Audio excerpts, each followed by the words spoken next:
इन वंदे मातरम। राम राम सभी को एक बार फिर से आपका अपने यूट्यूब चैनल में तहे दिल से स्वागत करते हैं।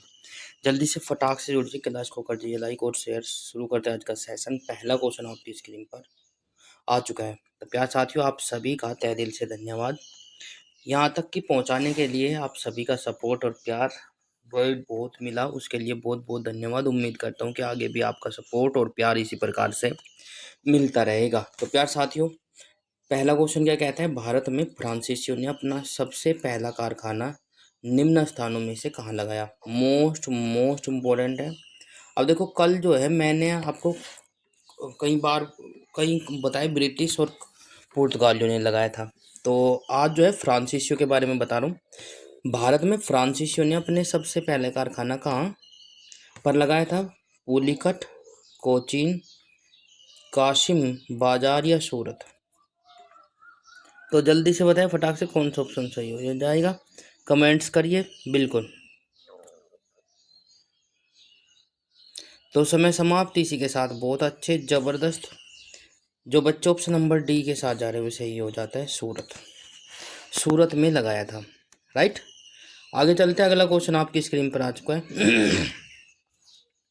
अगला क्वेश्चन क्या कहता है, भारत में पहली मुद्रण मशीन की स्थापना किसने की। प्रिंटिंग प्रेस जिसको बोल देंगे, पहली प्रिंटिंग प्रेस की स्थापना किसने की थी भारत में। चार ऑप्शन आपके नीचे दिए गए, अंग्रेजों ने, फ्रांसीसियों ने, डचों ने, पुर्तगालियों ने। तो जल्दी से बताएं फटाक से, इम्पोर्टेंट क्वेश्चन है। एक बार दोबारा से रिपीट कर देता हूँ, भारत में पहली मुद्रण मशीन की स्थापना किसने की, जल्दी से कमेंट करें। शाबाश। तो प्यार साथियों, इसी के साथ समय समाप्त। जो बच्चे ऑप्शन नंबर डी के साथ जा रहे हैं वो सही हो जाता है, पुर्तगालियों ने। भारत में सबसे पहले प्रिंटिंग प्रेस की स्थापना जो की थी वो पुर्तगालियों ने की थी। इसी के साथ क्वेश्चन नंबर नेक्स्ट पर चलते हैं प्यार साथियों। क्वेश्चन नंबर नेक्स्ट क्या कहता है, जल्दी से देखिए। यूरोपीय व्यापारिक कंपनियों के कारखाने होते थे। यूरोपीय व्यापारिक कंपनियों के कारखाने होते थे कैसे। चार ऑप्शन आपके नीचे दिए गए, भंडारगृह एवं उत्पादन केंद्र दोनों, केवल उत्पादन केंद्र, और सी हो जाएगा केवल भंडारगृह, और डी हो जाएगा इनमें से कोई नहीं। एक बार क्वेश्चन को दोबारा से रिपीट कर देता हूँ। यूरोपीय व्यापारिक कंपनियों के कारखाने कैसे होते थे वो आप लोगों को बताना है, ठीक है। जल्दी से बताइए बिल्कुल। तो समय समाप्त इसी के साथ मैं आपको बता दूं, यूरोपीय व्यापारिक कंपनियों के कारखाने जो होते थे, भंडारगृह और उत्पादन केंद्र दोनों होते थे, राइट। भंडारण भी कर सकते थे और उत्पादन भी कर सकते थे। अगला क्वेश्चन आपकी स्क्रीन पर आ चुका है साथियों। उम्मीद करता हूँ कि मेरी वॉइस और वीडियो क्लियरिटी आपको अच्छे से आ रही होगी। पुर्तगाली उपनिवेशों गोवा, दमन और दीव को किस वर्ष जन आंदोलन के बल पर भारत सरकार ने भारतीय गणराज्य में विलय किया।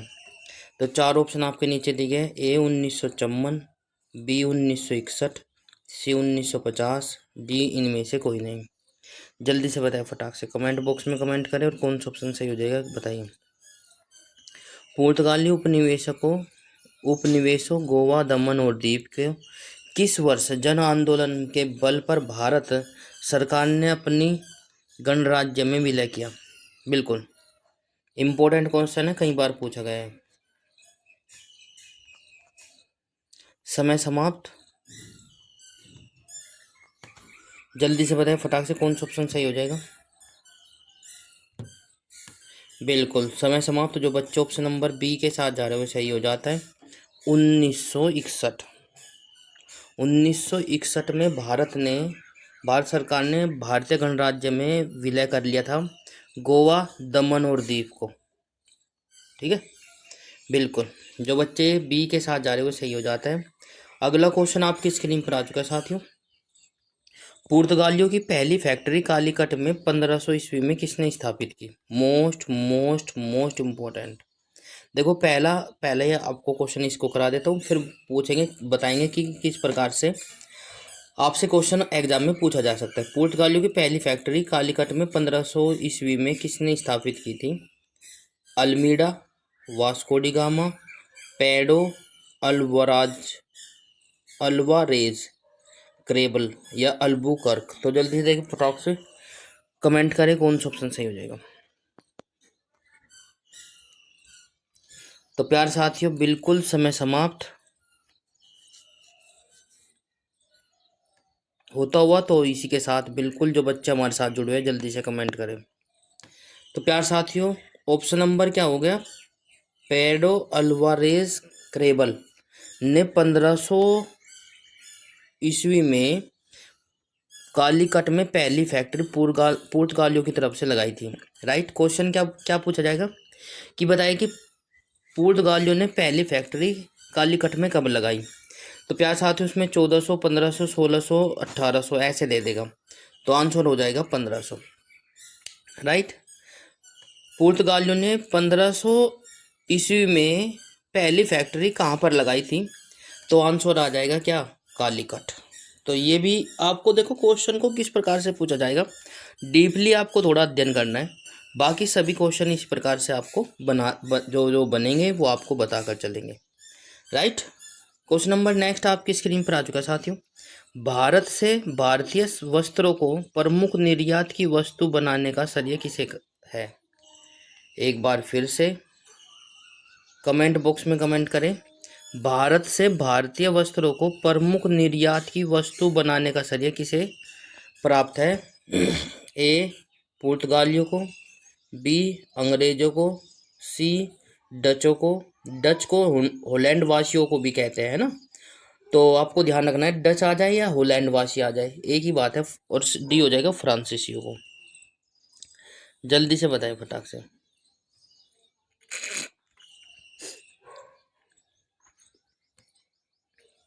समय समाप्त इसी के साथ। बहुत अच्छे जबरदस्त। जो बच्चे ऑप्शन नंबर डी के साथ जा रहे हैं वो सही हो जाता है। फ्रांसीसियों को भारत से भारत वस्त्रों की प्रमुख निर्यात की वस्तु बनाने का श्रेय जो है फ्रांसीसियों को प्राप्त है। ठीक है ना। बिल्कुल। इसी के साथ क्वेश्चन नंबर नेक्स्ट आपकी स्क्रीन पर है साथियों। क्वेश्चन नंबर नेक्स्ट क्या कहता है? डचों को या होलैंड वासियों को भारत व्यापार से अलग करने में कौन सफल रहे?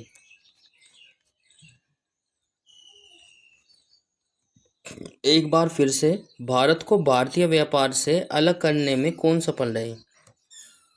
ए पुर्तगीज, बी अंग्रेज, सी स्वीडिश, डी फ्रेंच।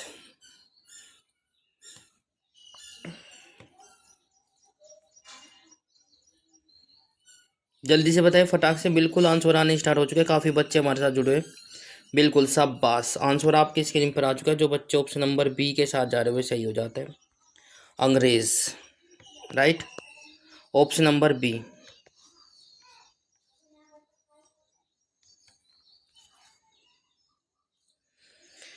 वह कौन सी निर्णायक युद्ध था जिसमें अंग्रेजों ने डचों को हरा दिया, जिसके कारण डचों की भारत में चुनौती खत्म हो गई? वह कौन सा निर्णायक युद्ध था जिसमें अंग्रेजों ने होलैंड वासियों को हरा दिया और जिसके कारण डचों की भारत में चुनौती खत्म हो गई? तो जल्दी देखिए चारों युद्धों के नाम नीचे दिए गए। ए बक्सर का युद्ध 1774 में, बी वांडी वास का युद्ध 1760 में, सी बेदरा का युद्ध 1759 में और डी हो जाएगा प्लासी का युद्ध 1757 में। तो जल्दी से देखिए फटाक से कमेंट करें और बताइए।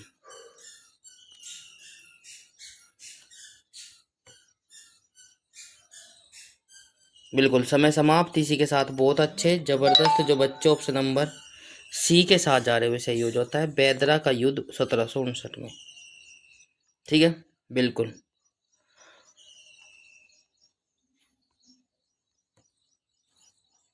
अगला क्वेश्चन आपकी स्क्रीन पर आ चुका है। डचों ने अपनी पहली फैक्ट्री 1605 में डचों ने अपनी पहली फैक्ट्री 1605 ईस्वी में कहाँ स्थापित की गई? तो जल्दी देखिए फटाक से। कालीकट, मुसलीपट्टम, पुलिकट या सूरत। बिल्कुल इम्पोर्टेंट क्वेश्चन है, कई बार पूछा गया है। पता नहीं कितनी बार पूछा गया भाई।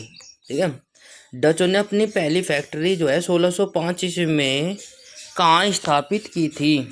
तो जल्दी से देखिए, फटाक से कमेंट करें और बताइए।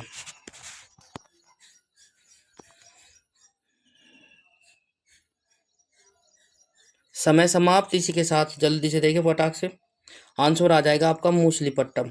जो बच्चे ऑप्शन नंबर बी के साथ जा रहे हुए सही हो जाता है।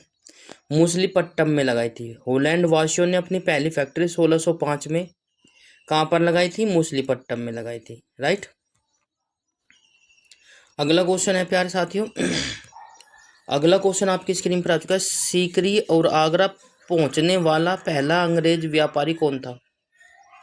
सीकरी व आगरा पहुंचने वाला पहला अंग्रेज व्यापारी कौन था? जल्दी से बताएं फटाक से। चार ऑप्शन आपके नीचे दिए गए। जॉन मिल्डेन होल, सी हो जाएगा विलियम हॉकिंस, सी हो जाएगा सर टॉमस रो, डी हो जाएगा रोल सॉरी बच्चों, रोल्फ पिच। जल्दी से बताएं, सीकरी और आगरा पहुंचने वाला पहला अंग्रेज व्यापारी कौन था? कमेंट करें जितने भी बच्चे हमारे साथ जुड़े हैं। बिल्कुल शाबाश, वेरी गुड भाई। समय समाप्त। इसी के साथ जो बच्चे ऑप्शन नंबर डी के साथ जा रहे हैं वो सही हो जाता है। रोल्फ पिच था जो पहला सीकरी और आगरा पहुंचने वाला पहला अंग्रेज व्यापारी, Ralph Fitch. Option number D के साथ जो जा रहे हैं वो सही हो जाता है। बिल्कुल। तो प्यारे साथियों जल्दी से देखिए फटाक से अगला क्वेश्चन क्या कहते हैं। 31 दिसंबर 1600 को किसने एक रॉयल चार्टर राजकीय अधिकार पत्र जारी किया? ब्रिटिश ईस्ट इंडिया कंपनी को पूर्वी दिशा के साथ व्यापार करने का एकमात्र अधिकार दिया। तो प्यारे साथियों चार ऑप्शन आपके नीचे दिए गए। क्रोमवेल ने, जेम्स प्रथम ने, रानी एलिजाबेथ ने, चार्ल्स प्रथम ने। तो चार ऑप्शन आपके नीचे दिए गए। एक बार क्वेश्चन को दोबारा से रिपीट कर देता हूँ क्योंकि क्वेश्चन इम्पोर्टेंट है। 31 दिसंबर 1600 को किसने एक रॉयल चार्टर, जिसके कहते हैं राजकीय अधिकार पत्र, जारी कर दिया जिसे ब्रिटिश ईस्ट इंडिया कंपनी को पूर्वी देशों के साथ व्यापार करने का एकमात्र अधिकार दिया गया? तो जल्दी से देखिए किसने किया था जारी।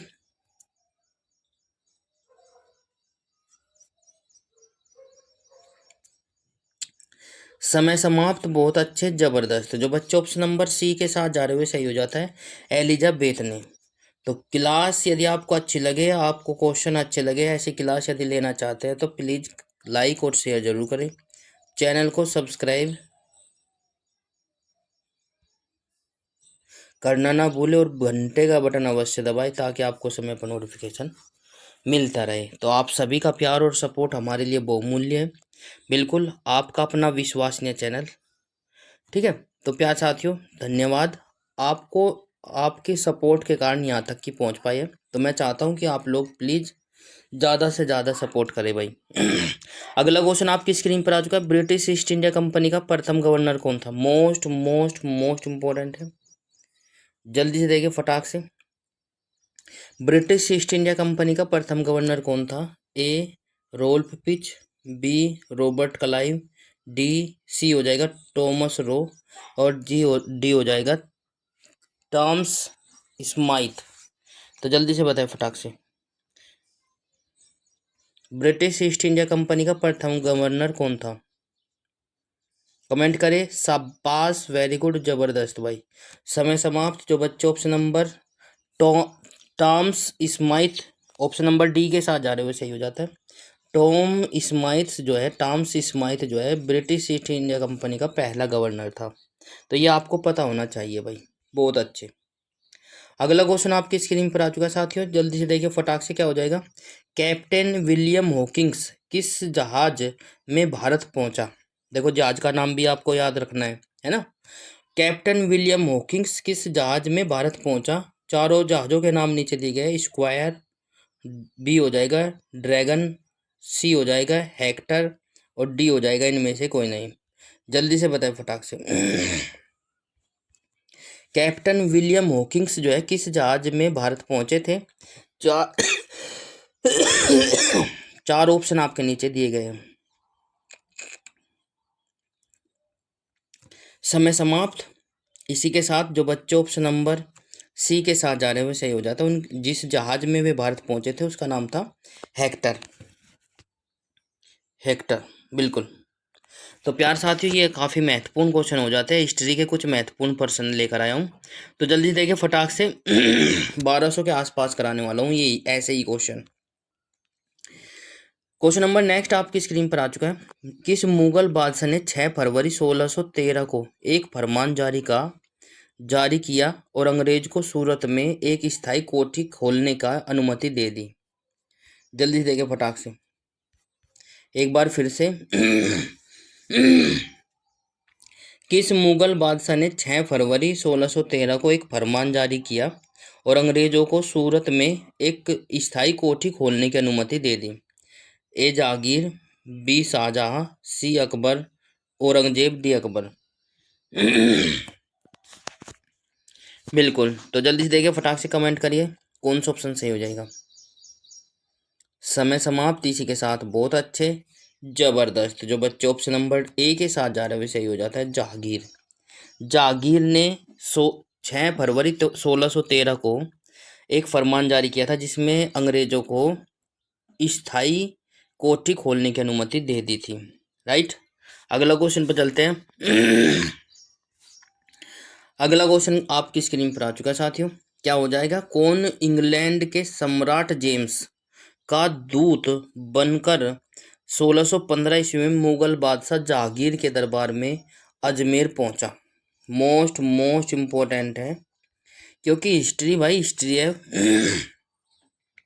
आपको पूछे जाएंगे। कौन इंग्लैंड के सम्राट जेम्स प्रथम का राजदूत बनकर 1615 ईस्वी में मुगल बादशाह जहांगीर के दरबार में पहुंचा? चार ऑप्शन आपके नीचे दिखे थे। सर टॉमस रो पहुंचे थे, विलियम हॉकिंस पहुंचे थे, या रोल चीप पहुंचे थे, या इनमें से कोई नहीं। तो जल्दी से देखें फटाक से कौन सा ऑप्शन सही हो जाएगा।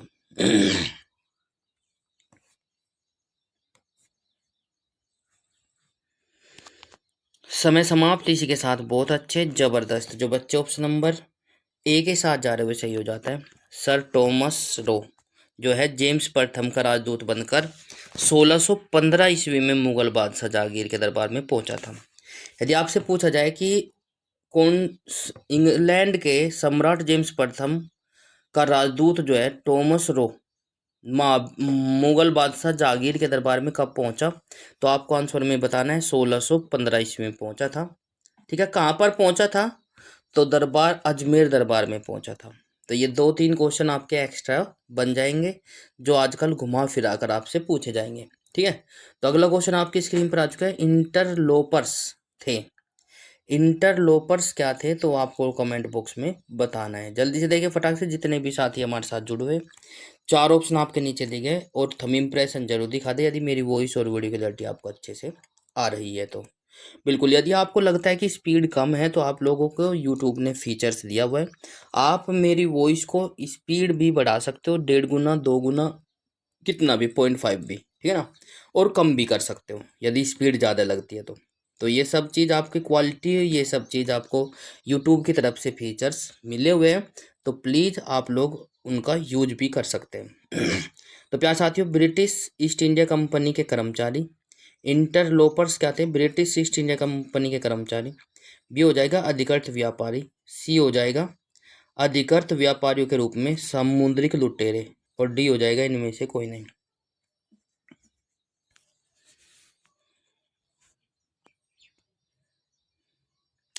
समय समाप्त। इसी के साथ बहुत अच्छे, जबरदस्त।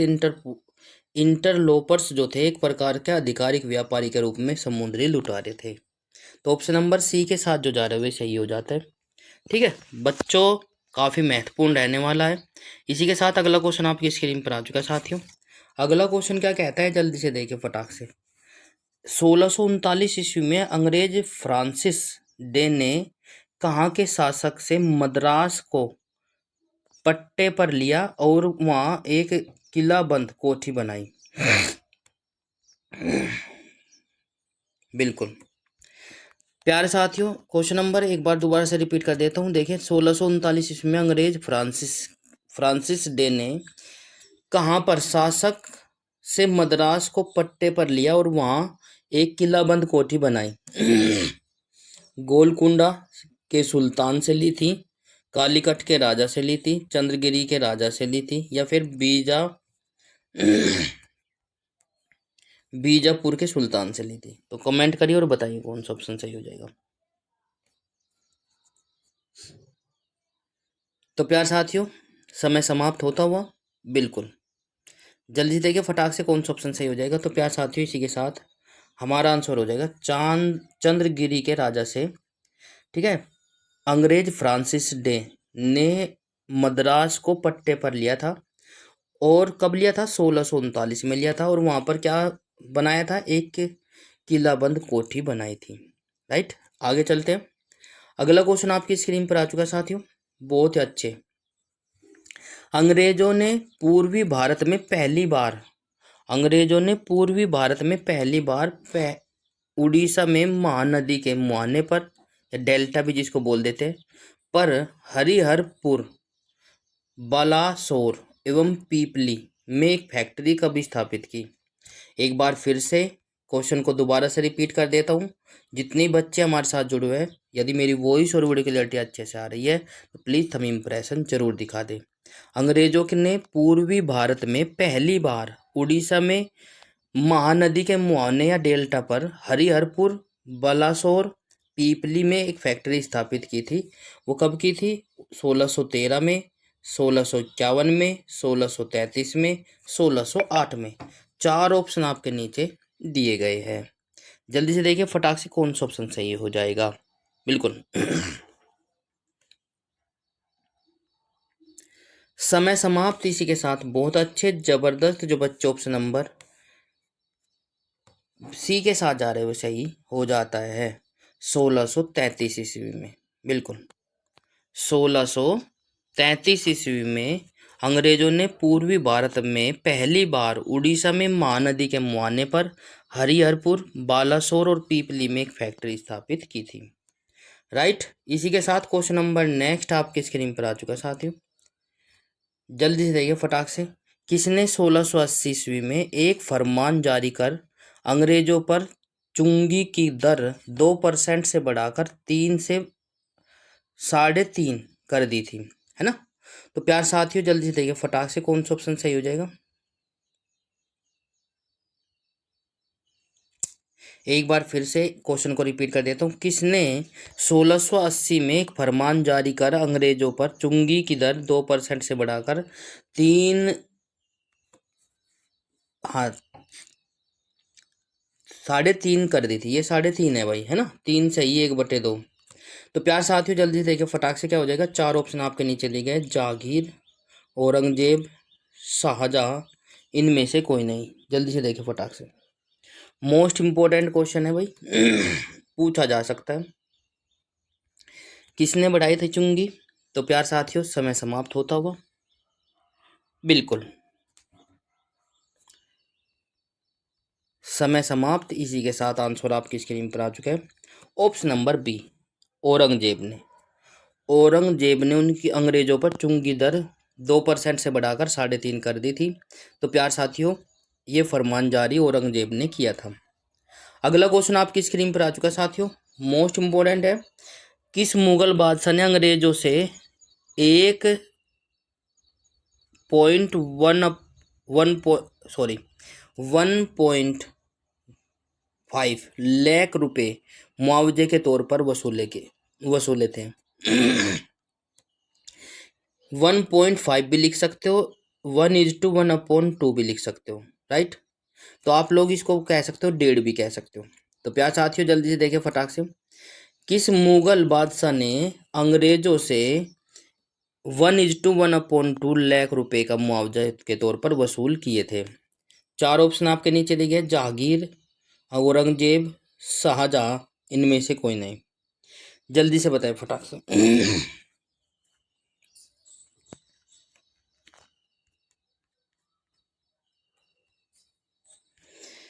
बिल्कुल तो लास्ट में जब भी क्लास समाप्त होगी तो आपको बताना है कितने क्वेश्चन आपके सही हो पाए, कितने गलत।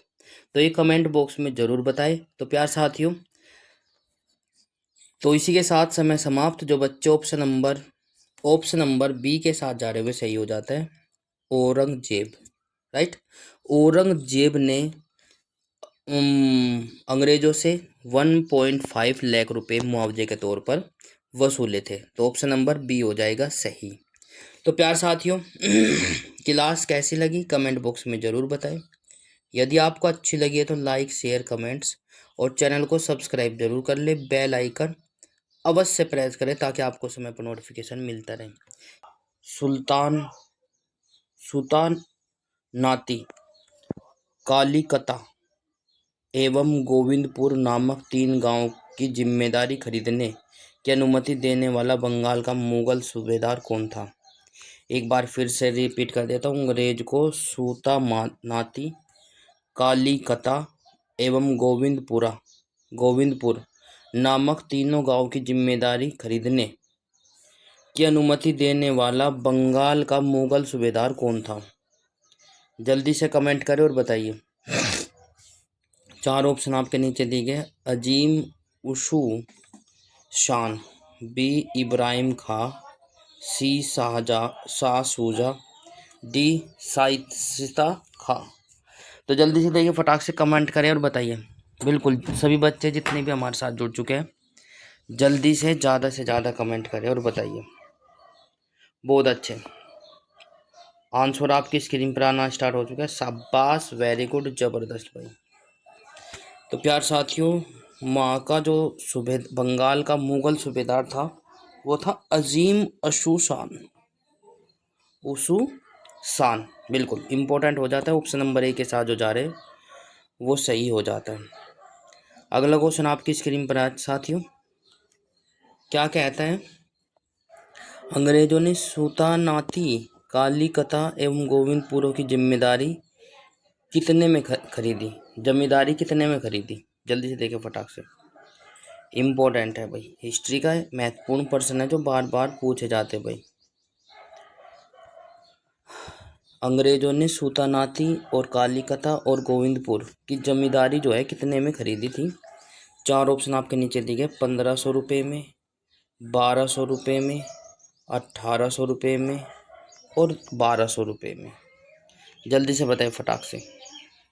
12,000 रुपये में, सॉरी माफ़ी चाहता हूँ, डी वाला ऑप्शन 12,000 है। ठीक है, तो समय समाप्त। इसी के साथ बहुत अच्छे ज़बरदस्त जो बच्चे ऑप्शन नंबर बी के साथ जा रहे हैं सही हो जाता है 1200 रुपये में। अंग्रेजों ने 3 गांवों की जमींदारी जो है कितने रुपए में खरीदी थी? 1200 रुपये में खरीदी थी। काफ़ी महत्वपूर्ण हो जाता है प्यार साथियों। इसी के साथ क्वेश्चन नंबर नेक्स्ट आपकी स्क्रीन पर है साथियों। क्वेश्चन नंबर नेक्स्ट कहता है, किसके द्वारा जारी फरमान को अंग्रेज ओर्म ने बंगाल में ब्रिटिश व्यापार का मैग्ना कार्टा बनाया? किसके द्वारा फरमान को अंग्रेज ओर्म ने बंगाल में ब्रिटिश व्यापार का मैग्ना कार्टा बनाया? तो जल्दी देखिए फटाक से। 4 ऑप्शन आपके नीचे दिए गए। औरंगजेब द्वारा जारी फरमान, फारूक सियार द्वारा जारी फरमान, शाह शुजा द्वारा जारी फरमान, या इनमें से कोई नहीं। 4 ऑप्शन आपके नीचे दिए गए। जल्दी से देखिए फटाक से कौन सा ऑप्शन सही हो जाएगा, कमेंट करें। शाबाश।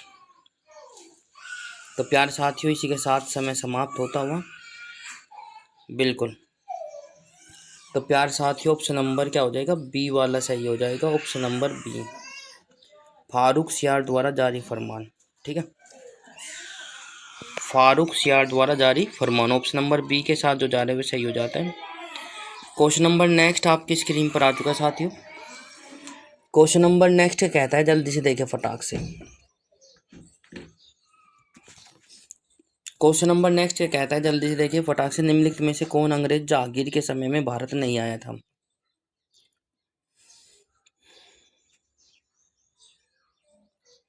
जल्दी से, निम्नलिखित में से कौन अंग्रेज जहांगीर के समय में भारत नहीं आया था? 4 ऑप्शन आपके नीचे दिए गए। रोल्फ पिच, विलियम हॉकिंस, पादरी एडवर्ड टेरी, डी हो जाएगा सर टॉमस रो।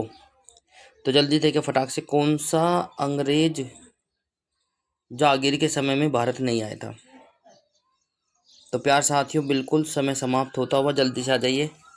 जितने बच्चे अभी साथ जुड़े हुए हैं हाल ही में, अभी समय नहीं हुआ है, टेंशन लीजिए, अभी 2-3 क्वेश्चन ही जा पाए हैं।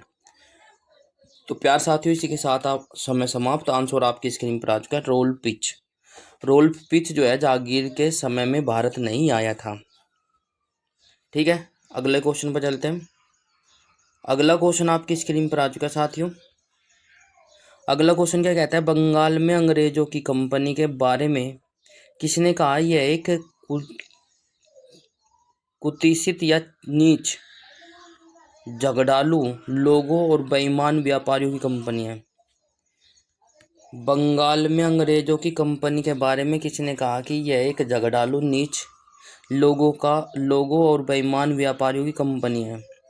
4 ऑप्शन आपके नीचे दिए हैं। ए सासूजा, इब्राहिम खां, शाशिस्ता खां, तो या अजीम उस शान।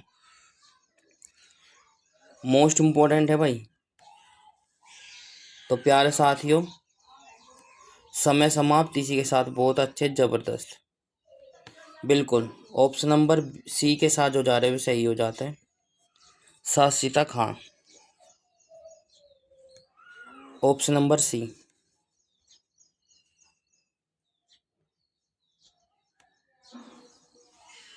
नेक्स्ट क्वेश्चन आपकी स्क्रीन पर है, फ्रांसिसियो को चंद्रनगर बस्ती किसने भेंट की? मोस्ट इम्पोर्टेंट है। ठीक है, हमारी क्लास जो है आगामी सभी परीक्षाओं के लिए महत्वपूर्ण है, तो आप लोग एग्जाम से पहले पढ़कर जरूर जाए। फ्रांसिसियो को चंद्रनगर बस्ती किसने भेंट की थी, आप लोगों को बताना है। जल्दी से बताइए फटाक से। बहुत अच्छे, इब्राहिम खान ने, शाशिस्ता खान ने, अजीम उस शान ने या सासूजा ने? फ्रांसिसियो को चंद्रनगर बस्ती किसने भेंट की थी वो आप लोगों को बताना है, कमेंट करिए। शाबाश, वेरी गुड। तो समय समाप्त होता हुआ इसी के साथ, बिल्कुल बहुत अच्छे, जबरदस्त। तो प्यार साथियों बिल्कुल इब्राहिम खान ने, ठीक है, इब्राहिम खान ने फ्रांसिसियो को चंद्रनगर बस्ती को भेंट की थी या भेंट की गई थी। अगला क्वेश्चन आपकी स्क्रीन पर आ चुका साथियों। मुगल बादशाह ने किसे नवाब की पदवी प्रदान की थी? मुगल बादशाह ने किसे नवाब की पदवी प्रदान की थी? 4 ऑप्शन आपके नीचे दिए गए, लाली, क्लाइव, डुप्ले, इनमें से कोई नहीं।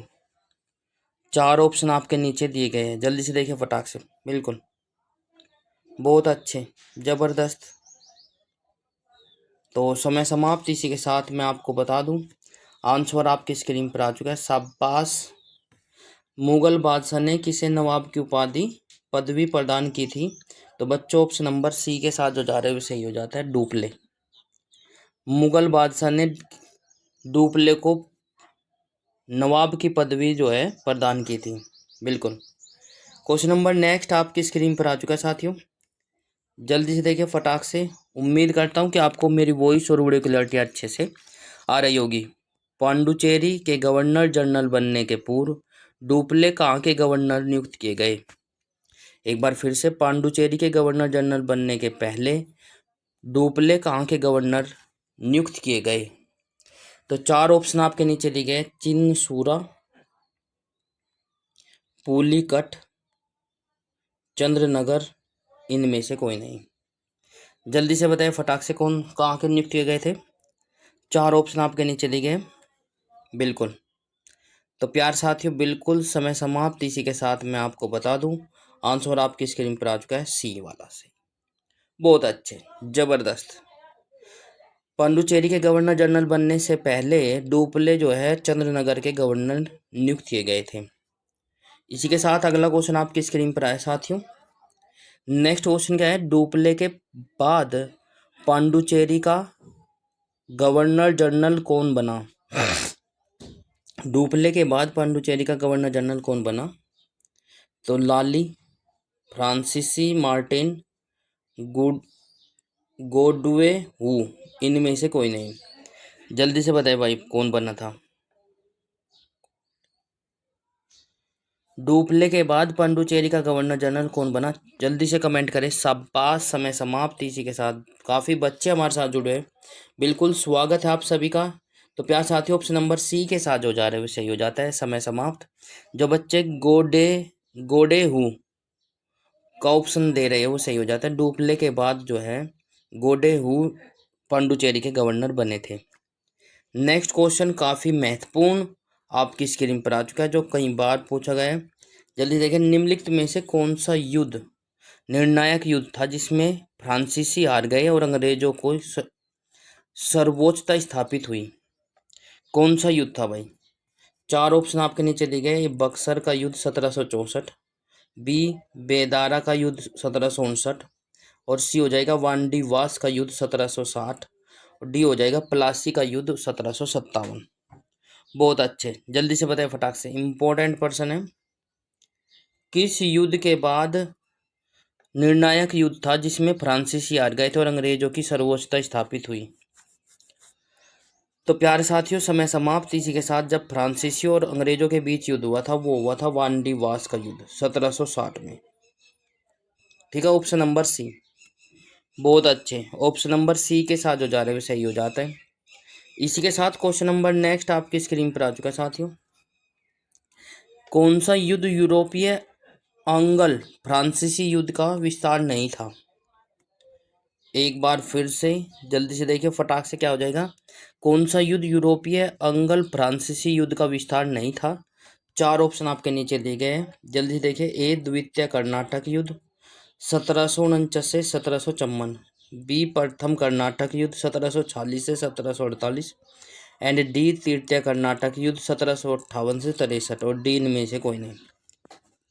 जल्दी से बताएं कौन सा युद्ध यूरोपीय अंगल फ्रांसीसी युद्ध का विस्तार नहीं था? जल्दी से बताएं।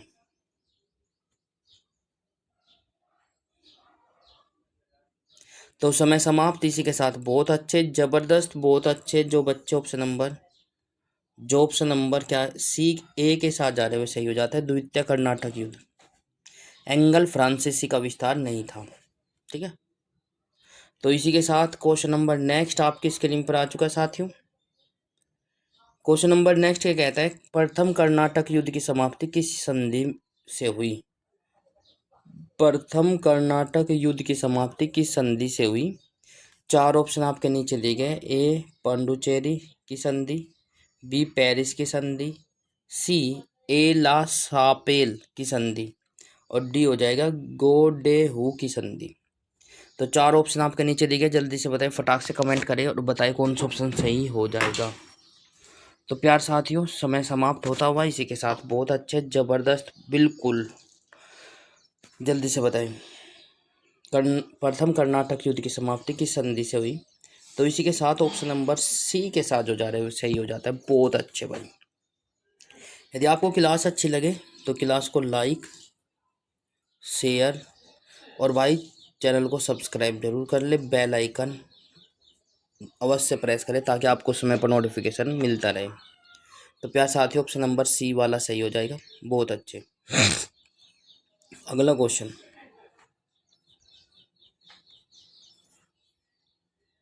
गोडेहू की संधि या पांडुचेरी की संधि 1754 में कौन सा युद्ध समाप्त हुआ? गोडेहू की संधि या पांडुचेरी की संधि से कौन सा युद्ध समाप्त हुआ? प्रथम व तृतीय कर्नाटक युद्ध, बी हो जाएगा प्रथम कर्नाटक युद्ध, सी हो जाएगा द्वितीय कर्नाटक युद्ध, डी हो जाएगा इनमें से कोई नहीं। जल्दी से कमेंट करें और बताइए कौन सा ऑप्शन सही हो जाएगा।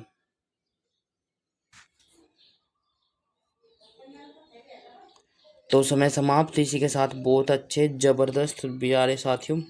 जो बच्चे ऑप्शन नंबर सी के साथ जा रहे हैं वो सही हो जाता है, बिल्कुल, द्वितीय कर्नाटक युद्ध। अगला क्वेश्चन आपकी स्क्रीन पर आ चुका है साथियों। वांडी वास के युद्ध 1760 में कौन अंग्रेजों का नेतृत्व किसने किया? मोस्ट मोस्ट मोस्ट इम्पोर्टेंट है। वांडी वास का युद्ध जब हुआ था तो अंग्रेजों की तरफ से कौन लड़ा था भाई, या किसने नेतृत्व किया? चार ऑप्शन आपके नीचे दिए गए। Thomas Roe, Thomas Smith, Sir Eyre Coote, D इनमें से कोई नहीं। जल्दी से बताए फटाक से। जब वांडी वास का युद्ध कब हुआ था, ये भी आपसे पूछा जा सकता है। तो 1760 में। तो उसमें अंग्रेजों का नेतृत्व किसने किया था, बताइए जल्दी से। शाबाश, वेरी गुड। तो प्यार साथियों, जो बच्चे ऑप्शन नंबर सी के साथ जा रहे हो सही हो जाता है, sir Eyre coat. Sir Eyre coat, ठीक है, ऑप्शन नंबर सी। शाबाश, वेरी गुड। तो प्यार साथियों, जो बच्चे ऑप्शन नंबर सी के साथ जा रहे हैं वो सही हो जाता है। सर आयार कोट में ने वांडीवास के युद्ध में अंग्रेजों की तरफ से नेतृत्व किया था, राइट। क्वेश्चन नंबर नेक्स्ट आपकी स्क्रीन पर आ चुका है साथियों, बिल्कुल शाबाश। कर्नाटक का तृतीय युद्ध किस संधि के पर फलस्वरूप समाप्त हुआ, इंपॉर्टेंट। एक बार क्वेश्चन को दोबारा से रिपीट कर देता हूँ। कर्नाटक का तृतीय युद्ध किस संधि के फलस्वरूप हुआ, समाप्त हुआ। तो प्यार साथियों, बिल्कुल जल्दी से देखिए फटाक से। और यदि आपको मालूम है तो कर्नाटक का प्राचीन नाम भी बताइए। कर्नाटक को पहले क्या कहते थे वो आप लोगों को बताना है। जितने भी भाई जितनी बहन हमारे साथ जुड़े हैं जल्दी से देखिए फटाक से। पेरिस की संधि के बाद, या गोडेहू संधि के, या एला सापेल की संधि के, या इनमें से कोई नहीं। कर्नाटक का तृतीय युद्ध की बात कर रहे हैं। तो प्यार साथियों कमेंट करें और बताइए। जो कर्नाटक का तृतीय युद्ध है, बिल्कुल सही पहुंचे हैं भाई। जो बच्चे ऑप्शन नंबर ए के साथ जा रहे हो सही हो जाता है, पेरिस की संधि के, ठीक है। पेरिस की संधि के बाद कर्नाटक का तृतीय युद्ध जो है समाप्त हो गया था, बिल्कुल। इसी के साथ क्वेश्चन नंबर नेक्स्ट आपकी स्क्रीन पर आ चुका है साथियों। क्या कहता है, जल्दी से देखिए फटाक से। फ्रांस की सरकार ने किस वर्ष भारत स्थित फ्रांसीसी बस्तियों का अधिकार भारत सरकार को सौंप दिया। एक बार फिर से, फ्रांस की सरकार ने किस वर्ष भारत स्थित फ्रांसीसी बस्तियों को का अधिकार भारत सरकार को सौंप दिया। चार ऑप्शन आपके नीचे दिए गए, 1954 में, 1961 में, 1955 में, 1951 में। एक बार फिर से, ए 1954, बी 1961, सी 1955 और डी हो जाएगा 1951। जल्दी से कमेंट करें और बताइए। फ्रांसीसी सरकार ने किस वर्ष भारत स्थित फ्रांसीसी बस्तियों का अधिकार भारत सरकार को सौंप दिया था। तो समय समाप्त। इसी के साथ बहुत अच्छे जबरदस्त जो बच्चे ऑप्शन नंबर ए के साथ जा रहे हुए सही हो जाता है 1954, राइट। ऑप्शन नंबर ए, शाबाश, 1954 में सौंप दिया था। तो इसी के साथ क्वेश्चन नंबर नेक्स्ट आपकी स्क्रीन पर आ चुका है साथियों। इतिहासकार मैकाले के अनुसार, इंपॉर्टेंट पर्सन है भाई ये भी। मैकाले कौन थे, इतिहासकार। इतिहासकार मैकाले के अनुसार वह पहला व्यक्ति कौन सा था जिसने पहली बार अनुभव किया कि मुगल साम्राज्य के खंडरों पर एक यूरोपीय साम्राज्य बनाया जा सकता है। एक बार फिर से, इतिहासकार मैकाले के अनुसार वह पहला व्यक्ति कौन था जिसने पहली बार अनुभव किया था कि मुगल साम्राज्य के खंडरों पर एक यूरोपीय साम्राज्य बनाया जा सकता है। तो बताइए फटाक से। चार ऑप्शन आपके नीचे दिए गए, ए गोडेहू, बी लाली, सी डुप्ले, डी कलाइम। जल्दी से कमेंट करें। चारों ऑप्शन सही दिखाई देंगे, ठीक है भाई। तो जल्दी से देखिए, समय समाप्त, आंसर आने स्टार्ट हो चुके हैं। शाबाश, वेरी गुड, जबरदस्त भाई, बहुत अच्छे। इसी के साथ समय समाप्त। जो बच्चे ऑप्शन नंबर सी के साथ जा रहे हैं सही हो जाता है, डुप्ले। डुप्ले ने कहा था, मैकाले ने, इतिहासकार मैकाले के अनुसार पहला व्यक्ति था जिसने पहली बार अनुभव किया था कि मुगल साम्राज्य के खंडरों पर एक यूरोपीय साम्राज्य बनाया जा सकता है। ये डुप्ले ने कहा था, राइट। आगे चलते हैं, अगला क्वेश्चन आपकी स्क्रीन पर आ चुका है साथियों। निम्नलिखित यूरोपीय व्यक्तियों ने भारतीय व्यापार में समय समय पर प्रवेश किया, ठीक है। एक बार फिर से, निम्नलिखित यूरोपीय व्यक्तियों ने भारतीय व्यापार में समय समय पर प्रवेश किया। चार ऑप्शन आपके नीचे दिए गए, डच, पुर्तगाली, अंग्रेज या फ्रांसीसी।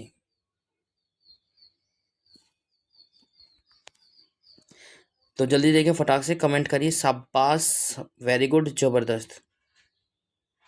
यूरोपीय शक्तियों ने भारतीय व्यापार में समय समय पर प्रवेश किया। तो आंसर आपकी स्क्रीन पर आ चुका है साथियों, डच, राइट, डच हो जाएगा। बिल्कुल, ऑप्शन नंबर ए के साथ जो जा रहे हैं वो सही हो जाता है। अगला क्वेश्चन आपकी स्क्रीन पर है साथियों। अगला क्वेश्चन क्या कहता है, जल्दी से देखिए फटाक से। निम्नलिखित यूरोपियों में से कौन सा एक स्वतंत्रता पूर्व भारत में व्यापारिक रूप में सबसे अंत में आया? सबसे अंत में आया डच, फ्रांसीसी, पुर्तगाली, इंग्लिश या अंग्रेजी भी कह सकते हो भाई। एक बार फिर से क्वेश्चन को रिपीट कर देता हूँ। निम्नलिखित यूरोपियों में से कौन सा एक स्वतंत्रता पूर्व भारत में व्यापारी के रूप में सबसे अंत में आया? जल्दी से बताए फटाक से, कौन आया था सबसे अंत में? तो समय समाप्त, बहुत अच्छे, जबरदस्त प्यार साथियों। इसी के साथ हमारा जो आंसर हो जाएगा ऑप्शन नंबर बी हो जाएगा, फ्रांसीसी, सबसे अंत में आया था। ये यूरोपीय व्यापारी था, राइट, बिल्कुल। इसी के साथ क्वेश्चन नंबर नेक्स्ट पर चलते हैं प्यारे साथियों। क्वेश्चन नंबर नेक्स्ट क्या कहते हैं, बिल्कुल जल्दी से देखिए फटाक से, क्या कहते हैं, भारत का बादशाह उस समय कौन था जब ब्रिटेन की ईस्ट इंडिया कंपनी की स्थापना हुई थी? मोस्ट मोस्ट मोस्ट इम्पोर्टेंट, जब ब्रिटिश ईस्ट इंडिया कंपनी की स्थापना हुई थी तो भारत का बादशाह कौन था? चार ऑप्शन आपके नीचे दिए गए, जहांगीर, अकबर, हुमायूं या औरंगजेब। स्थापना की बात कर रहे हैं भाई। तो प्यार साथियों जल्दी से देखिए फटाक से, कौन सा ऑप्शन सही हो जाएगा। समय समाप्त होता हुआ, बहुत अच्छे। तो इसी के साथ समय समाप्त। जो बच्चे ऑप्शन नंबर बी के साथ जा रहे हुए सही हो जाता है।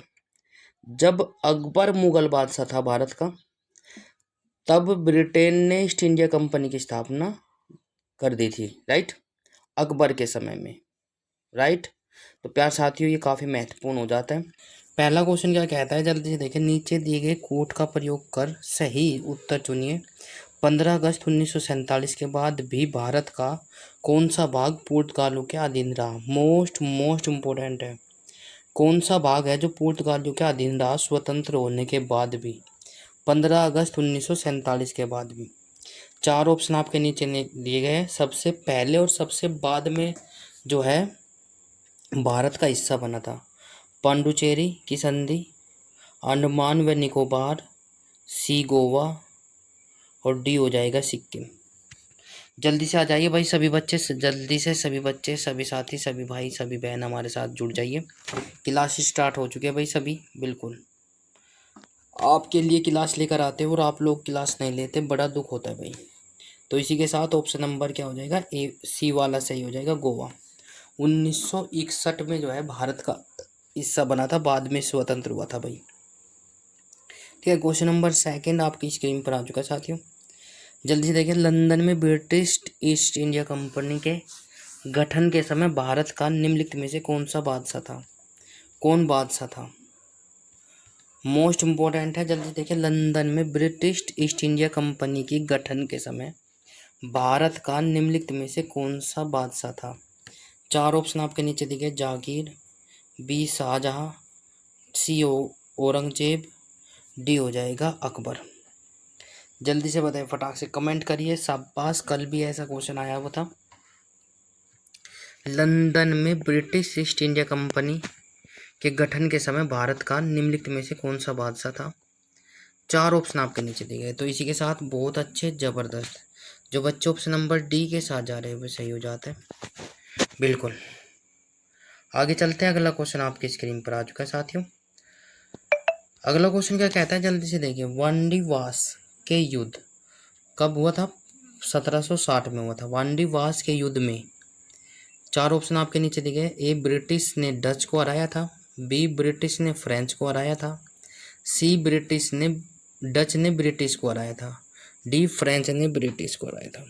जल्दी देखिए, चार ऑप्शन आपके नीचे दिए गए। वांडीवास के युद्ध 1760 में किसने किसको हराया था? कमेंट करिए। तो समय समाप्त। इसी के साथ बहुत अच्छे, ज़बरदस्त। जो बच्चे ऑप्शन नंबर बी के साथ जा रहे वो सही हो जाता है। ब्रिटिश ने फ्रेंच को हराया था। ब्रिटिश ने फ्रेंच को हराया था, बिल्कुल। इसी के साथ क्वेश्चन नंबर नेक्स्ट आपकी स्क्रीन पर आ चुका है साथियों। अगला क्वेश्चन क्या कहता है, जल्दी से देखिए। 1505 मराठों ने सर्वप्रथम किसके अधीन कार्य कर प्रशासनिक अनुभव प्राप्त किया। मोस्ट इम्पोर्टेंट क्वेश्चन है। मराठों ने सर्वप्रथम किसके अधीन कार्य कर प्रशासनिक अनुभव प्राप्त किया। 4 ऑप्शन आपके नीचे दिए गए। अहमदनगर, बीजापुर व गोलकुंडा के अधीन। बी हो जाएगा बहमनी सल्तनत के अधीन। सी हो जाएगा देवगिरी के यादव के अधीन। डी इनमें से कोई नहीं।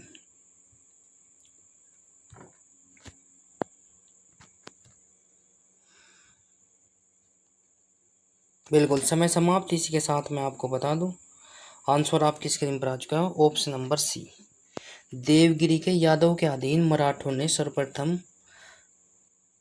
अधीन कार्य कर प्रशासनिक अनुभव लिया था या प्राप्त किया था। बिल्कुल। अगला क्वेश्चन आपकी स्क्रीन पर आ चुका है साथियों। मराठों के बगरीगिरी या गुरीला युद्ध प्रणाली, छापा मार युद्ध प्रणाली भी बोल सकते हो इसको, गुण का सबसे पहले और सबसे अधिक उपयोग किसने किया। मराठों के बगरीगिरी या गुरीला युद्ध प्रणाली या छापा युद्ध प्रणाली गुण का सबसे पहले और सबसे ज़्यादा अधिक प्रयोग किसने किया। 4 ऑप्शन आपके नीचे दिए गए। शाहजहां ने, जहांगीर ने, औरंगजेब ने या मलिक अंबर ने। जल्दी से बताइए फटाक से, किसने किया था भाई। 4 ऑप्शन आपके नीचे दिए गए, कमेंट करिए। शाबाश, समय समाप्त। इसी के साथ बहुत अच्छे, ज़बरदस्त। ऑप्शन नंबर क्या हो जाएगा, ऑप्शन नंबर डी हो जाएगा। मलिक अंबर ने मराठों की गोरिल्ला युद्ध प्रणाली या छापा मार युद्ध प्रणाली का गुण का उपयोग सबसे पहले और सबसे ज़्यादा बार किया। अगला क्वेश्चन आपकी स्क्रीन पर आ चुका साथियों। निम्नलिखित में से गोरिल्ला युद्ध का पथ प्रदर्शक कौन था। जल्दी देखिए फटाक से, बिल्कुल छापा मार युद्ध प्रणाली भी बोल सकते हो। निम्नलिखित में से गोरिल्ला युद्ध का पथ प्रदर्शक कौन था। 4 ऑप्शन आपके नीचे दिए गए। अकबर, बी शिवाजी, सी बालाजी, डी औरंगजेब।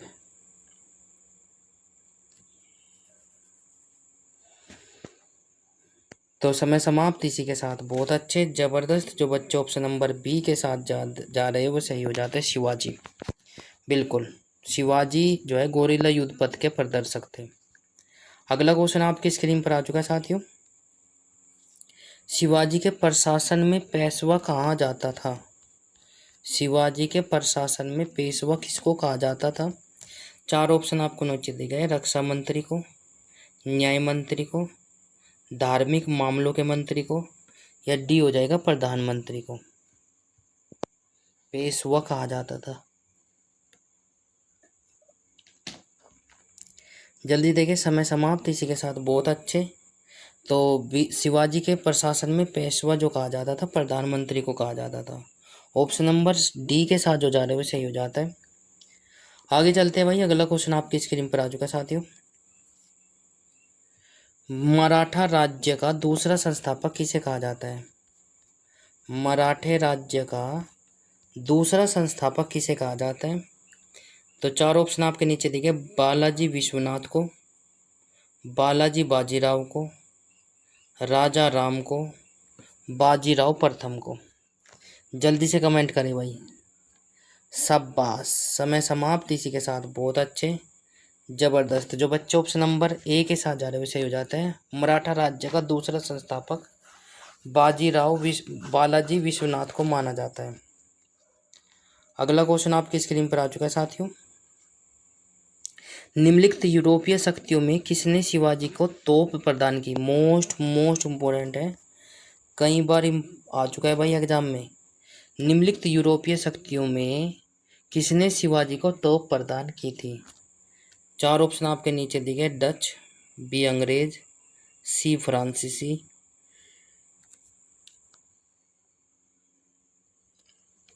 डी हो जाएगा पुर्तगाली। बिल्कुल। यूरोपीय शक्तियों में किसने शिवाजी को तोप प्रदान की थी? समय समाप्त। इसी के साथ बहुत अच्छे, जबरदस्त। जो बच्चे ऑप्शन नंबर बी के साथ जा रहे हैं वो सही हो जाता है, अंग्रेज। अंग्रेजों ने यूरोपीय शक्ति में किस शिवाजी को तोपें प्रदान की थी। इसी के साथ अगले क्वेश्चन पर चलते हैं। अगला क्वेश्चन आपकी स्क्रीन पर आ चुका है साथियों। शिवाजी ने मुगलों को किस संधि के द्वारा किले को हस्तांतरित किया? शिवाजी ने मुगलों को किस मुगलों को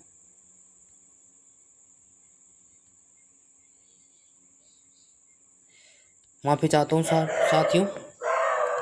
शिवाजी ने मुगलों को किस संधि के द्वारा किलों को हस्तांतरित किया था? चार ऑप्शन आपके नीचे देखे। पुणे की संधि, तोरण की संधि, चित्तौड़ की संधि, डी हो जाएगा पुरंदर की संधि। जल्दी से कमेंट करें और बताइए। इंपॉर्टेंट पर्सन है भाई। शिवाजी ने मुगलों को किस संधि के द्वारा किलों को हस्तांतरित किया था? तो समय समाप्त। इसी के साथ बहुत अच्छे, जो बच्चे ऑप्शन नंबर डी के साथ जा रहे हुए सही हो जाते हैं, पुरंदर की संधि। बिल्कुल। इसी के साथ अगला क्वेश्चन आपकी स्क्रीन पर आ चुका है साथियों। अगला क्वेश्चन क्या कहता है, जल्दी से देखिए फटाक से। शिवाजी का राज्याभिषेक कहाँ हुआ था? कमेंट करिए भाई, शिवाजी का राज्याभिषेक कहाँ हुआ था, बताइए भाई। चार ऑप्शन आपके नीचे दिए गए। रायगढ़ में, बी रायचूर में, सी आगरा में, डी कालानौर में। शिवाजी का राज्याभिषेक कहाँ पर हुआ था, जल्दी से बताएं।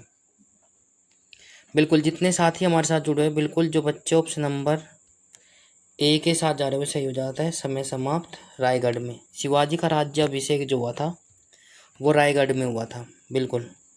अगला क्वेश्चन आपकी स्क्रीन पर आ चुका है साथियों। किसके शासनकाल में मराठा प्रमुख संभाजी की हत्या कर दी गई?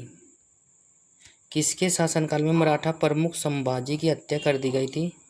चार ऑप्शन आपके नीचे दिए गए। शाहजहां, जहांगीर, अकबर, औरंगजेब। जल्दी से बताएं फटाक से, किसके काल में कर दी गई थी? तो समय समाप्त। इसी के साथ ऑप्शन नंबर डी के साथ जो जा रहे हैं सही हो जाता है, औरंगजेब।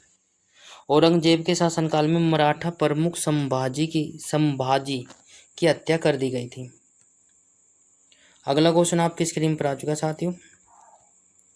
मराठों के बर्गीगिरी गोरिल्ला युद्ध प्रणाली या छापामार युद्ध प्रणाली का गुण का सबसे पहले और सबसे अधिक उपयोग किसने किया? शाहजहां ने, औरंगजेब ने, मलिक अंबर ने, या फिर ये हो जाएगा भाई जहांगीर ने। चार ऑप्शन आपके नीचे दिए गए, जल्दी से देखें। जहांगीर, मलिक अंबर, औरंगजेब, शाहजहां। तो समय समाप्त। इसी के साथ बहुत अच्छे, जबरदस्त। जो बच्चे ऑप्शन नंबर सी के साथ जा रहे हैं सही हो जाता है, मलिक अंबर ने गोरिल्ला युद्ध प्रणाली या छापा मार युद्ध प्रणाली का सबसे ज़्यादा और सबसे पहले उपयोग किया। तो इसी के साथ अगले क्वेश्चन पर चलते हैं। अगला क्वेश्चन आपकी स्क्रीन पर आ चुका है साथियों। निम्नलिखित में से गोरिल्ला युद्ध का पथ प्रदर्शक कौन था? चार ऑप्शन आपके नीचे दिए गए। ए अकबर, ये हो चुके हैं शायद। बिल्कुल। शिवाजी, बालाजी, औरंगजेब। ये रिपीट हो चुके हैं भाई दोबारा से। तो प्यार साथियों जल्दी देखिए फटाक से, कौन हो जाएगा ऑप्शन नंबर? बिल्कुल। ऑप्शन नंबर क्या हो जाएगा? शिवाजी हो जाएगा। अगले क्वेश्चन पर चलते हैं। अगला क्वेश्चन आपकी स्क्रीन पर आ चुका है साथियों। तो शिवाजी के प्रशासन में पेशवा कहा जाता था किसको भाई? प्रधानमंत्री को कहा जाता था। बिल्कुल। अगला देखो, चौथ क्या है? चौथ क्या है, जल्दी से देखिए फटाक से। चार ऑप्शन आपके नीचे दिए गए। चौथ क्या है? पड़ोसी राज्यों पर शिवाजी द्वारा लगाया गया है भूमि कर। ठीक है। बी हो जाएगा शिवाजी द्वारा लगाया गया एक मार्ग कर। डी हो जाएगा औरंगजेब द्वारा लगाया गया धार्मिक कर। और डी हो जाएगा अकबर द्वारा वसूल किया गया जानलेवा सिंचाई कर, जाने वाला सिंचाई कर। जल्दी देखिए फटाक से, इंपॉर्टेंट है भाई। चौथ क्या है? बिल्कुल। तो प्यार साथियों ऑप्शन नंबर क्या हो जाएगा? ऑप्शन नंबर बिल्कुल समय समाप्त, जो बच्चे ऑप्शन नंबर ए के साथ जा रहे हैं वो सही हो जाता है। पड़ोसी राज्यों पर शिवाजी द्वारा लगाया गया भूमि कर को चौथ कहते थे। एक प्रकार का टैक्स था, बिल्कुल। तो प्यार साथियों, अगला क्वेश्चन आपकी स्क्रीन पर आ चुका है। मराठा राज्य का दूसरा संस्थापक किसे कहा जाता है? तो प्यार साथियों, 4 ऑप्शन आपके नीचे दिए गए, जल्दी से देखिए फटाक से। ए बाजीराव प्रथम, बी बालाजी विश्वनाथ, सी हो जाएगा बालाजी बाजीराव, सी हो जाएगा राजा राम। तो जल्दी से देखिए फटाक से कमेंट करिए। शाबाश, ये हो चुका है बिल्कुल। तो प्यार साथियों, ऑप्शन नंबर बी के साथ जो जा रहे विषय हो जाता है, बालाजी विश्वनाथ को मराठा राज्य का दूसरा संस्थापक माना जाता है। अगला क्वेश्चन आपकी स्क्रीन पर आ चुका है साथियों, जल्दी से देखिए फटाक से। अष्ट प्रधानमंत्री किस शासक के शासनकाल में थे?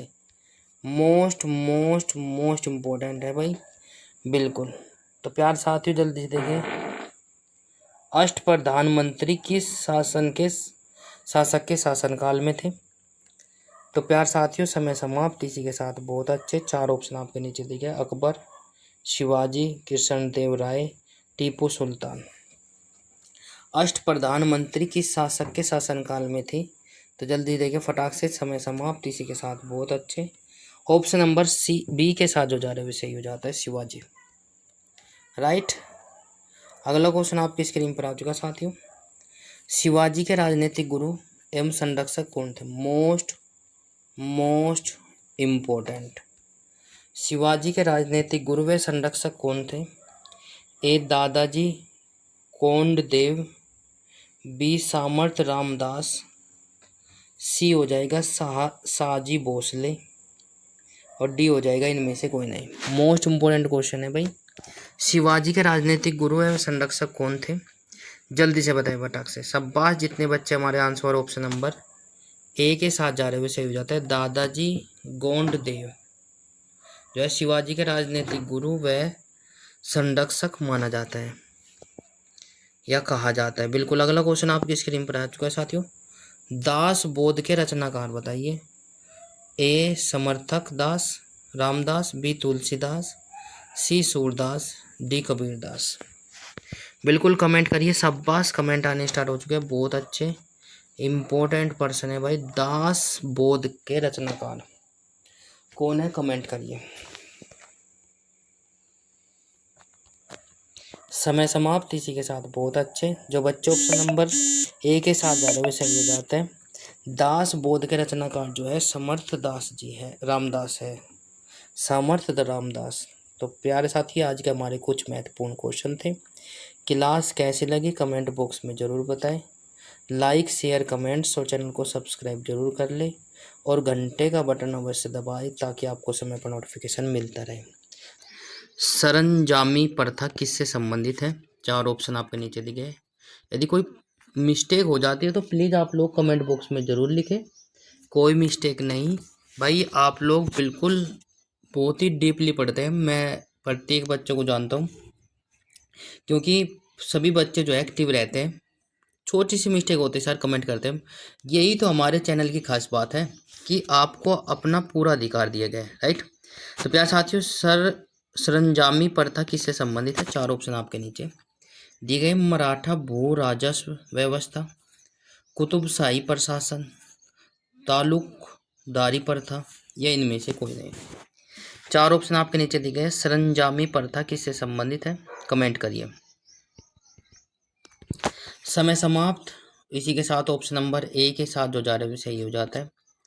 मराठा भू राजस्व व्यवस्था सरंजामी प्रथा संबंधित है मराठा भू राजस्व से। अगला क्वेश्चन आपकी स्क्रीन पर आ चुका है साथियों। अगला क्वेश्चन क्या कहता है, जल्दी से देखिए फटाक से। बिल्कुल, वह कौन सेना नायक था जिसे बीजापुर के सुल्तान ने 1659 में शिवाजी को जिंदा या मुर्दा पकड़कर लाने के लिए भेजा? मोस्ट मोस्ट मोस्ट इम्पोर्टेंट, एक बार फिर से मैं बता देता हूँ। वह कौन सा सेना नायक था जिसे बीजापुर के सुल्तान ने 1659 में शिवाजी को जिंदा या मुर्दा पकड़कर लाने के लिए कहा? 4 ऑप्शन आपके नीचे दिए गए। अफजल खान,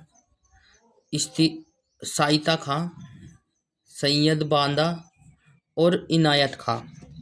तो जल्दी देखिए फटाक से, कौन सा था भाई?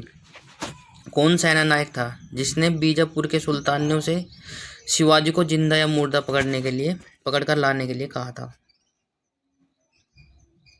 कमेंट करें सभी बच्चे। बिल्कुल सही जवाब जो बच्चे ऑप्शन नंबर ए के साथ जा रहे हो सही हो जाता है, अफजल खान।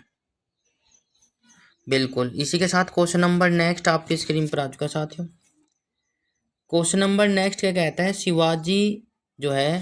शिवाजी मुगलों की कैद से भागने के समय कौन से नगर में कैद थे? जल्दी से देखिए फटाक से। शिवाजी मुगलों की कैद से भागने के समय कौन से नगर में कैद थे? ए आगरा, बी दिल्ली, सी कानपुर, डी ग्वालियर। चार ऑप्शन आपके नीचे दिए गए। कौन से नगर में कैद थे भागने के समय? जब वे शिवाजी जो है मुगलों की जेल से फरार हो गए थे तो उससे वह कहाँ पर रखे गए थे? तो प्यार साथियों समय समाप्त।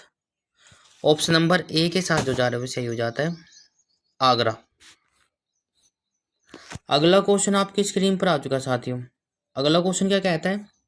ग्वालियर राज्य की स्थापना किसने की थी? Most most most important. Gwalior राज्य की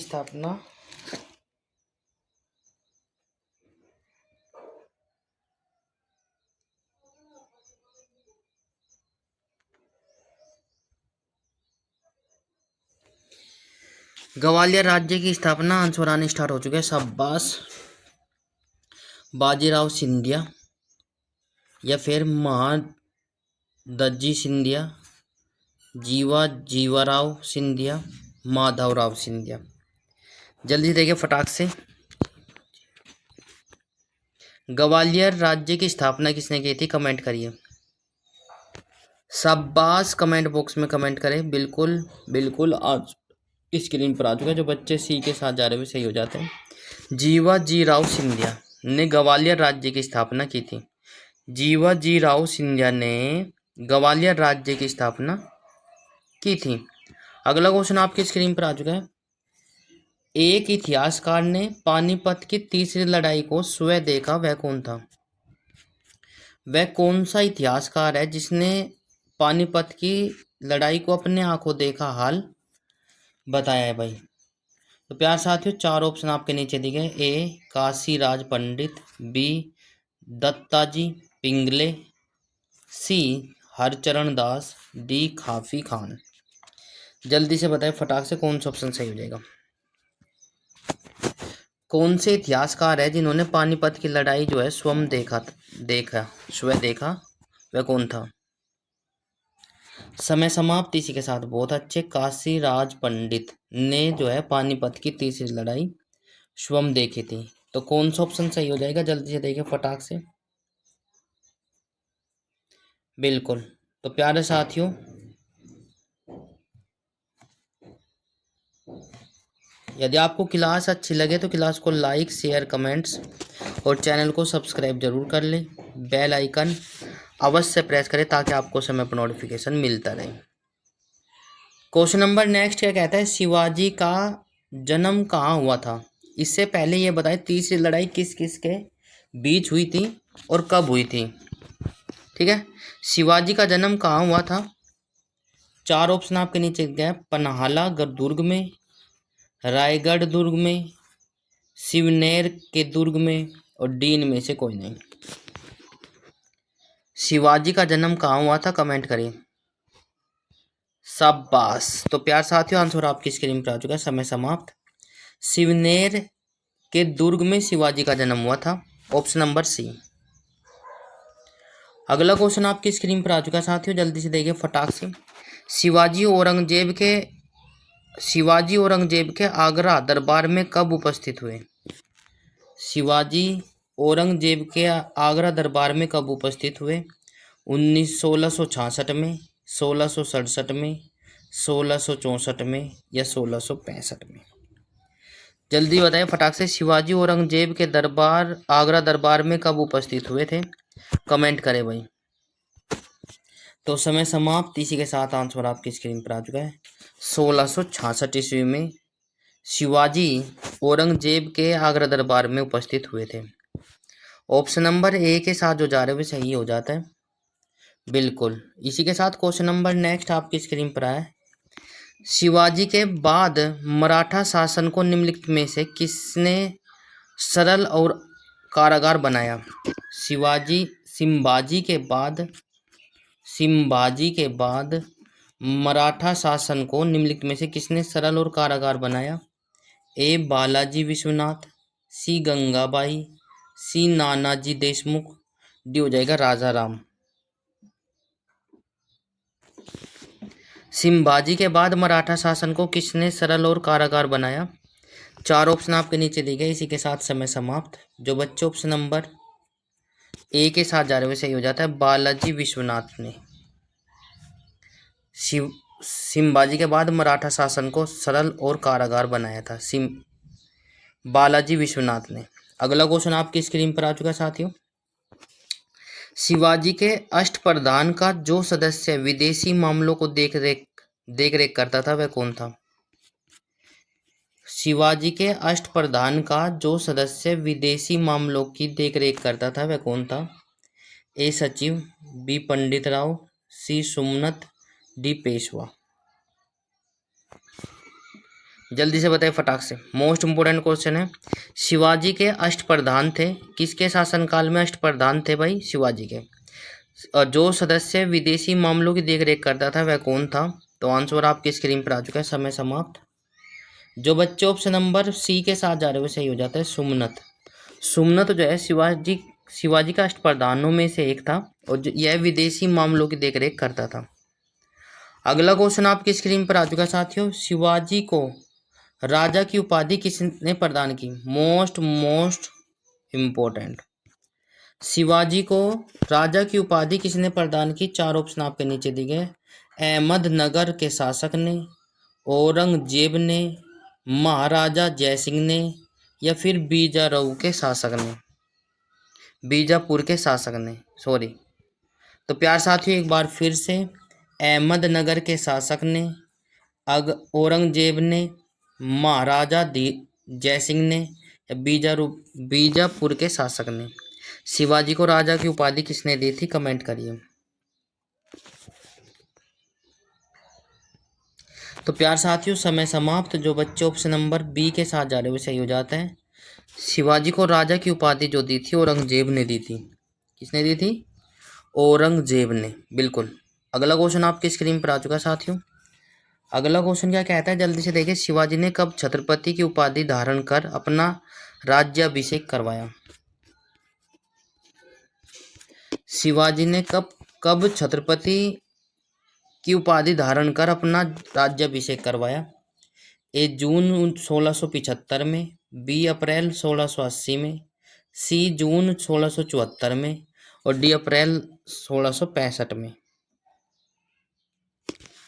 शिवाजी ने कब छत्रपति की उपाधि धारण कर अपना राज्याभिषेक करवाया था? जल्दी से बताइए फटाक से। महत्वपूर्ण प्रश्न है भाई।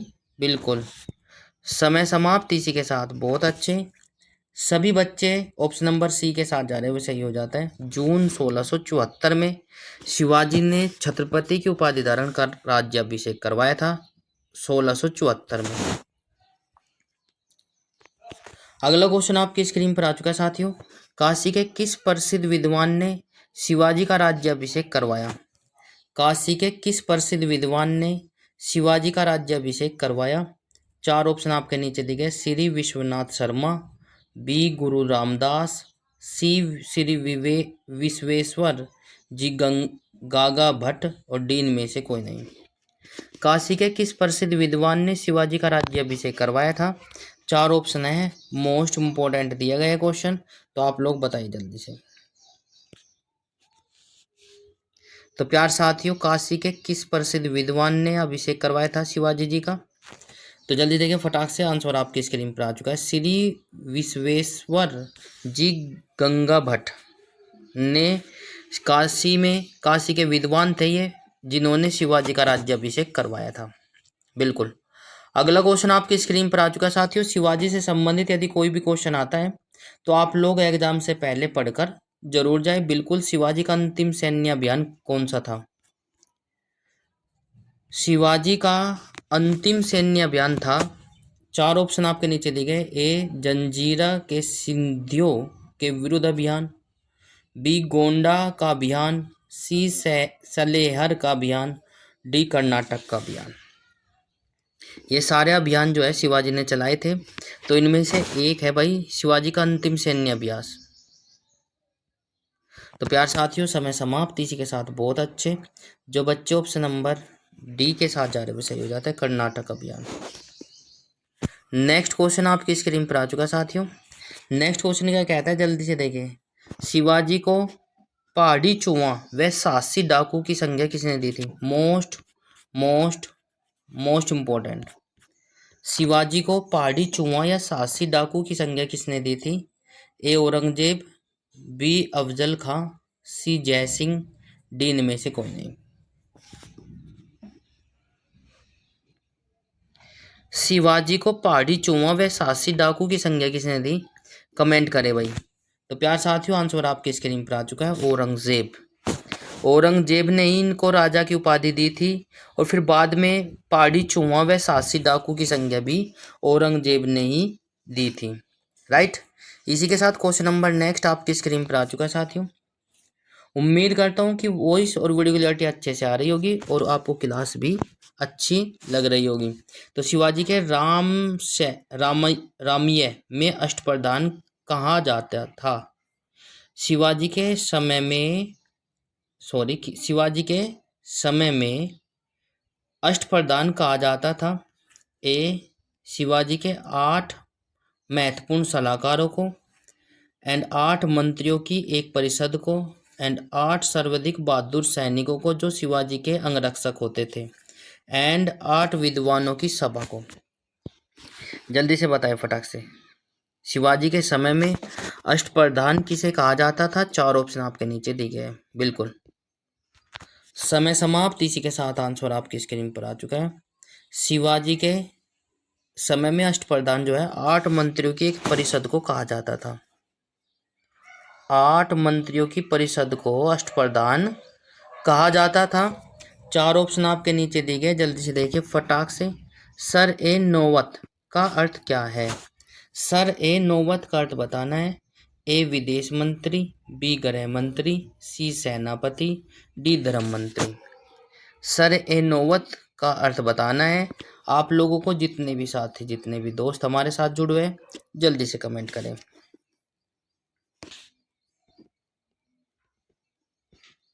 समय समाप्त। सर ए नौवत का अर्थ है सेनापति। सर ए नौवत का जो अर्थ है वो है सेनापति। बिल्कुल। इसी के साथ क्वेश्चन नंबर नेक्स्ट आपकी स्क्रीन पर आ चुका है साथियों। क्वेश्चन नंबर नेक्स्ट कहता है जल्दी से देखिए फटाक से। चौथे मुगल क्षेत्रों की भूमि एवं पड़ोसी राज्यों की आय का चौथा हिस्सा होता था। चौथ मुगल क्षेत्रों की भूमि एवं पड़ोसी राज्यों की आय का चौथा हिस्सा होता था। इस कर को किस वंश के शासकों ने वसूला? जल्दी से बताइए फटाक से। चौथ क्या है? कभी कभी ये भी पूछ लिया जाता है, एक प्रकार का कर है। तो प्यार साथियों चौथ जो है मुगल क्षेत्रों की भूमि एवं पड़ोसी राज्यों की आय का चौथा हिस्सा होता था। इस कर को किस वंश के शासकों ने वसूला? 4 शासक के वंश नीचे दिए गए। सिख वंश, मराठा वंश, राजपूत वंश, इनमें से कोई नहीं। जल्दी से बताएं फटाक से।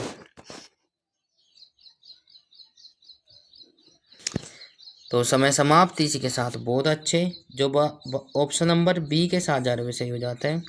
चौथ मुगल क्षेत्रों की भूमि एवं पड़ोसी राज्यों की आय का चौथा हिस्सा होता था। इस कर को मराठा वंश के शासकों ने वसूला था। राइट। इसी के साथ क्वेश्चन नंबर नेक्स्ट आपकी स्क्रीन पर आ चुका साथियों। जल्दी से देखिए फटाक से क्या हो जाएगा। शरद देशमुखी की वसूली शिवाजी इस आधार पर करते थे कि वे महाराष्ट्र पुश्तैनी शरद देशमुख प्रधान मुखिया जिसको कहते थे शरद देशमुख राजस्व का कितना प्रतिशत होता था? एक बार फिर से क्वेश्चन को रिपीट कर देता हूँ। शरद देशमुखी की वसूली शिवाजी इस आधार पर करते थे कि वे महाराष्ट्र पुश्तैनी शरद देशमुखी का कितना % होता था? चार ऑप्शन आपके नीचे दिखे, 33%, 25% और 10% और 20%। जल्दी से बताएं कितने परसेंट होता था। बिल्कुल शाबाश, कमेंट आने स्टार्ट हो चुके हैं, शाबाश, वेरी गुड भाई। जो बच्चे ऑप्शन नंबर सी के साथ जा रहे हैं सही हो जाता है 10%। बिल्कुल, इसी के साथ क्वेश्चन नंबर नेक्स्ट आपकी स्क्रीन पर आ चुका है साथियों। क्वेश्चन नंबर नेक्स्ट कहता है मराठा काल में स्थायी घुड़सवार सेना और स्थायी घुड़सवार सेना कहलाती थी। मराठा काल में स्थायी घुड़सवार सेना और स्थायी घुड़सवार सेना कहलाती थी। अस्थायी घुड़सवार सेना क्या कहलाती थी। सिलदार एवं पांगा बरगीर भी कहते थे, या पांगा एवं बरगीर, या बरगीर एवं पांगा, या पांगा बरगीर एवं सिलदार। तो चार ऑप्शन आपके नीचे दिए गए, किसे क्या कहते थे। मराठा काल में स्थायी घुड़सवार सेना जो परमानेंट होती थी, और स्थायी जो परमानेंट नहीं होती थी उनको क्या कहा जाता था। कमेंट करिए भाई। शाबाश, समय समाप्त। इसी के साथ आंसर आपकी स्क्रीन पर आ चुका है साथियों। पांगा बरगीर एवं सिलदार। मराठा काल में स्थायी घुड़सवार को पांगा या बरगीर कहा जाता था, और जो अस्थायी होती थी वह सिलदार कहा जाता था। ठीक है, बिल्कुल, शाबाश। आगे अगला क्वेश्चन आपकी स्क्रीन पर आ चुका है साथियों। मराठा कालीन घुड़सवार सेना में एक हवलदार के अधीन कितने घुड़सवार होते थे। Most most most important. Maratha कालीन घुड़सवार सेना में एक हवलदार के अधीन कितने घुड़सवार होते थे। चार ऑप्शन आपके नीचे दिए गए, 14, 5, 15 या 25। मराठा कालीन घुड़सवार सेना के एक हवलदार के पास या अधीन कितने घुड़सवार होते थे। चार ऑप्शन आपके नीचे दिए गए हैं। तो समय समाप्त। इसी के साथ बहुत अच्छे।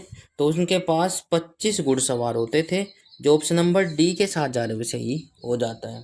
तो प्यार साथियों, ये आज के कुछ हमारे महत्वपूर्ण प्रश्न थे। क्लास कैसी लगी कमेंट बॉक्स में ज़रूर बताएं।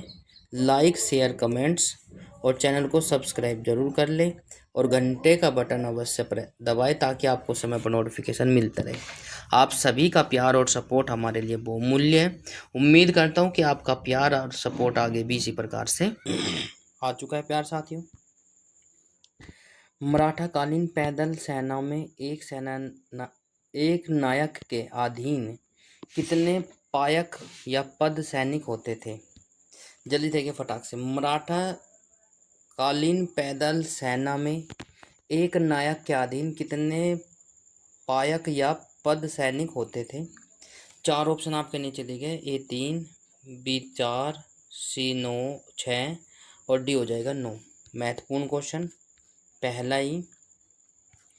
कल तो मैंने शिवाजी से संबंधित कराए थे, तो कुछ क्वेश्चन आज भी है, तो वो कराकर फिर नेक्स्ट क्वेश्चन पर चलते भाई। तो प्यार साथियों, इसी के साथ समय समाप्त। जो बच्चे ऑप्शन नंबर डी के साथ जा रहे हैं सही हो जाता है 9। बिल्कुल, मराठा कालीन पैदल सेना में एक नायक के अधीन जो है 9 पैदल या पद सैनिक होते थे। ये काफ़ी महत्वपूर्ण हो जाता है। इसी के साथ क्वेश्चन नंबर नेक्स्ट आपकी स्क्रीन पर आ चुका है साथियों। क्वेश्चन नंबर नेक्स्ट कहता है, जल्दी से देखिए। शिवाजी ने मजबूत नौसेना का गठन किया था। शिवाजी का सर्वप्रथम नौसैनिक बेड़ा कहाँ स्थापित हुआ। एक बार फिर से, शिवाजी ने मजबूत नौसेना का गठन किया था। शिवाजी का सर्वप्रथम नौसैनिक बेड़ा कहाँ स्थापित हुआ। चार ऑप्शन आपके नीचे दिए गए, एलिफेंटा, बी जंजीरा, सी कोलाबा और डी हो जाएगा इनमें से कोई नहीं।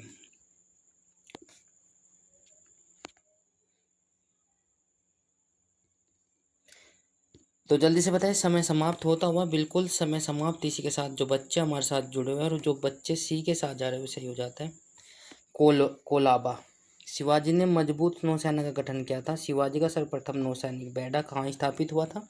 कोलाबा में स्थापित हुआ था। बिल्कुल, आगे चलते हैं। अगला क्वेश्चन आपकी स्क्रीन पर आ चुका साथियों। किस प्रतिनिधि पद का सर्जन किया जो पद क्रम में पेशवा से भी ऊपर था। जल्दी देखिए, चार ऑप्शन आपके नीचे देखिए। किसने प्रतिनिधि पद का सर्जन किया जो पद क्रम में पेशवा से भी ऊपर था? चार ऑप्शन आपके नीचे देखिए। राजा राम, ताराबाई, साहू प्रथम, संभाजी। जल्दी से बताइए फटाक से कौन सा ऑप्शन सही हो जाएगा।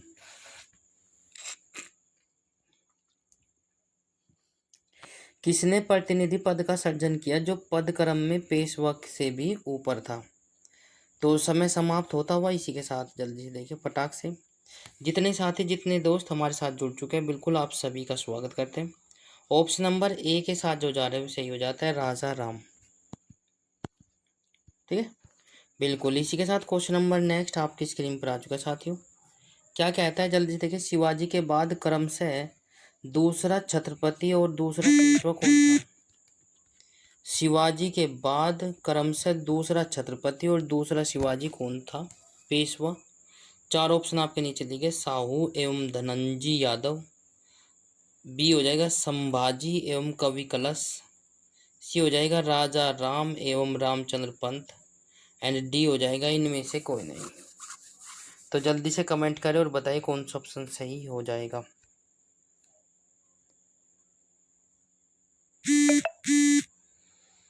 शाबाश, कमेंट आने स्टार्ट हो चुके हैं बिल्कुल। तो इसी के साथ बहुत अच्छे ज़बरदस्त जो बच्चे ऑप्शन नंबर बी के साथ जा रहे हैं वो सही हो जाता है। संभाजी एवं कवि कलश जो है शिवाजी के बाद क्रम से दूसरे छत्रपति और दूसरा ही पेशवा था। Very good. इसी के साथ अगला क्वेश्चन आपकी स्क्रीन पर आ चुका है साथियों। अगला क्वेश्चन क्या कहता है। किस मराठा शासक के शासनकाल को पेशवाओं का शासनकाल के नाम से जाना जाता है? एक बार क्वेश्चन को देखें। किस मराठा शासक के शासनकाल को पेशवाओं के शासनकाल के नाम से जाना जाता है? चार ऑप्शन आपके नीचे दिखे। Shivaji second, B Sahu, D Raja Ram, D Sambhaji.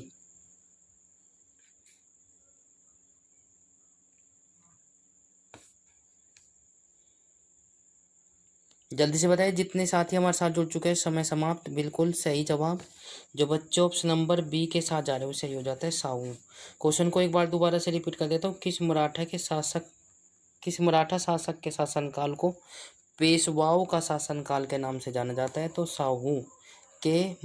Sahu Maratha था और इसके शासनकाल को पेशवाओं का शासनकाल के नाम से जाना जाता है। अगला क्वेश्चन आपकी स्क्रीन पर आ चुका है साथियों। जल्दी से देखिए। मराठा मंडल या मराठा राज्य संघ की स्थापना किस पेशवा के समय हुई? मराठा मंडल या मराठा राज्य संघ की स्थापना किस पेशवा के समय हुई? चार ऑप्शन आपके नीचे दिए गए हैं।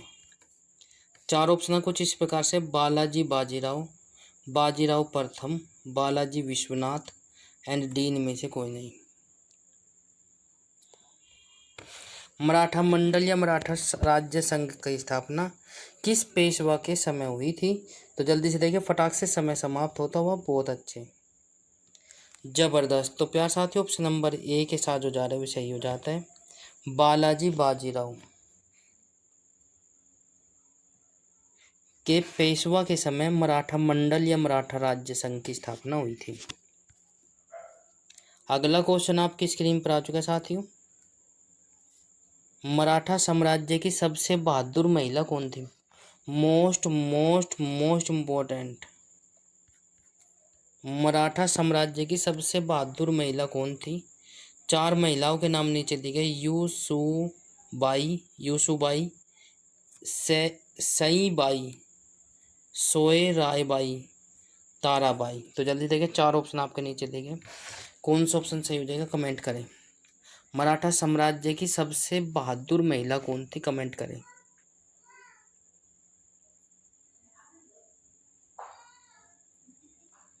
तो समय समाप्त। इसी के साथ बहुत अच्छे जो बच्चे ऑप्शन नंबर डी के साथ जा रहे हुए सही हो जाता है, ताराबाई। मराठा साम्राज्य की सबसे बहादुर महिला जो थी वो ताराबाई थी। अगला क्वेश्चन आपकी स्क्रीन पर आ चुका साथियों। अगला क्वेश्चन क्या कहता है जल्दी से देखिए फटाक से। वह अंतिम छत्रपति कौन था जिसने संपूर्ण अधिकारों का भोग किया और जिसके बाद मराठा छत्रपति नाम के राजा रह गए।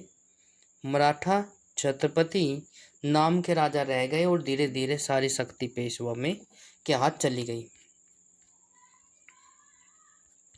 जल्दी देखिए, वह अंतिम छत्रपति कौन था जिसके संपूर्ण अधिकारों का भोग किया और जिसके बाद वह मराठा छत्रपति नाम के राजा रह गए, धीरे धीरे सारी शक्ति पेशवा के हाथ चली गई। Number 1 Pratap Singh, number 2 B हो जाएगा साहू सेकंड, नंबर 3 हो जाएगा सी हो जाएगा साहू प्रथम और डी हो जाएगा राजा राम। तो समय समाप्त। बिल्कुल सही जवाब मैं आपको बता दूं साहू प्रथम हो जाएगा। ऑप्शन नंबर सी वाला सही हो जाएगा। इसी के साथ क्वेश्चन नंबर नेक्स्ट पर चलते हैं प्यार साथियों। क्वेश्चन नंबर नेक्स्ट क्या कहता है, जल्दी से देखिए। किसे लड़ाकू पेशवा और हिंदू शक्ति का अवतार कहा जाता है? Most most most important. किसे लड़ाकू पेशवा और हिंदू शक्ति का अवतार कहा जाता है? 4 ऑप्शन आपके नीचे दिए। बालाजी बाजीराव, बी हो जाएगा बालाजी विश्वनाथ, सी हो जाएगा बाजीराव प्रथम और डी हो जाएगा उनमें से कोई नहीं। किसे लड़ाकू पेशवा और हिंदू शक्ति का अवतार कहा जाता है? 4 ऑप्शन आपके नीचे दिए गए। जितने भी साथी, जितने भाई, जितने बहन हमारे साथ जुड़े हुए, बिल्कुल कमेंट करें बेझिझक होकर और बताइए भाई। समय समाप्त। इसी के साथ बहुत अच्छे। तो वह शासक था बाजीराव प्रथम। हिंदू शक्ति का अवतार कहा जाता है बाजीराव प्रथम को। अगला क्वेश्चन आपकी स्क्रीन पर आ चुका है साथियों। क्या कहता है, निम्नलिखित में से किसने पुर्तगालियों से सालसेट एवं बेसिन के द्वीपों को छीना था? एक बार फिर से क्वेश्चन काफी महत्वपूर्ण है। निम्नलिखित में से किसने पुर्तगालियों से सालसेट एवं बेसिन के द्वीपों को छीना था? 4 ऑप्शन आपके नीचे दिए गए। बालाजी बाजीराव, बाजीराव प्रथम, बालाजी विश्वनाथ, इनमें से कोई नहीं। तो 4 ऑप्शन आपके नीचे दिए गए, कमेंट करिए। शाबाश, बहुत अच्छे, जबरदस्त, बिल्कुल। इसी के साथ समय समाप्त। बाजीराव प्रथम या 1 हो जाएगा। बाजीराव फर्स्ट ने पुर्तगालियों से सालसेट का और बेसिन को पुर्तगालियों से छीन लिया था। अगला क्वेश्चन आपकी स्क्रीन पर आ चुका है साथियों। किसके समय में मराठा शक्ति अपने चरमोत्कर्ष पर पहुंची और साथ ही मराठा शक्ति का पतन भी हुआ था? किसके शासन काल में या किसके समय में मराठा शक्ति अपने चरमोत्कर्ष पर भी पहुंची भी और साथ ही मराठा शक्ति का पतन भी हो गया था? तो 4 ऑप्शन आपके नीचे दिए गए, जल्दी से देखिए फटाक से क्या हो जाएगा। बिल्कुल कमेंट करें, क्या हो जाएगा। ए बाजीराव, बी बालाजी राव, सी बालाजी विश्वनाथ, डी इनमें से कोई नहीं। तो प्यार साथियों, बिल्कुल इसी के साथ समय समाप्त। वह जो समय था कि समय शासनकाल था बिल्कुल बालाजी बाजीराव का था, जिसके शासनकाल में मराठा शक्ति जो है चरमोत्कर्ष पर पहुंची भी और फिर बाद में पतन भी हो गया था। बालाजी बाजीराव। नेक्स्ट क्वेश्चन आपकी स्क्रीन पर आ चुका है साथियों। नेक्स्ट क्वेश्चन क्या कहता है, जल्दी से देखिए। मराठा सचिवालय क्या कहलाता था? मराठा सचिवालय क्या कहलाता था? कमेंट बॉक्स में कमेंट करें। ए मधुताई, बी फाद, सी स्वराज, डी इनमें से कोई नहीं। पाद नहीं, फाद है भाई। तो प्यार साथियों, मराठा सचिवालय क्या कहलाता था? कमेंट बॉक्स में कमेंट करें। यदि आपको मालूम है तो, नहीं मालूम है तो बिल्कुल ऑप्शन नंबर डी हो जाएगा, इनमें से कोई नहीं। बहुत अच्छे। मराठा सचिवालय क्या कहलाता था? तो इनमें से कोई नहीं। इसी के साथ अगला क्वेश्चन आपकी स्क्रीन पर आ चुका है। किस सम्राट सरदार ने सेना का गठन यूरोपीय ढंग से किया?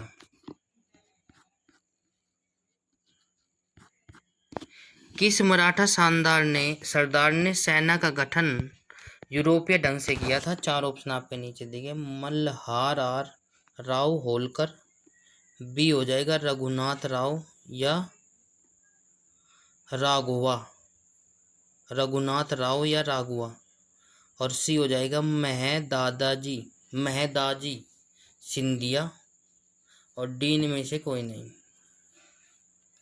जल्दी से कमेंट करें और बताइए किस मराठा सरदार ने सेना का गठन यूरोपीय ढंग से किया था। 4 ऑप्शन आपके नीचे दिए हैं। तो समय समाप्त इसी के साथ। बहुत अच्छे। जो बच्चे ऑप्शन नंबर सी के साथ जा रहे हुए सही हो जाता है।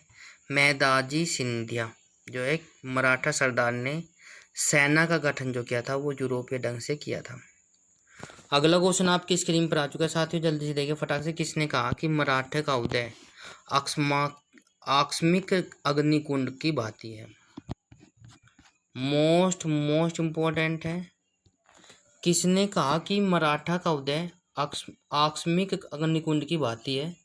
4 ऑप्शन आपके नीचे देंगे। MG राणाई, सी बी हो जाएगा ग्रांट डफ, सी हो जाएगा आंद्रेविक और डी हो जाएगा जद्दूनाथ सरकार।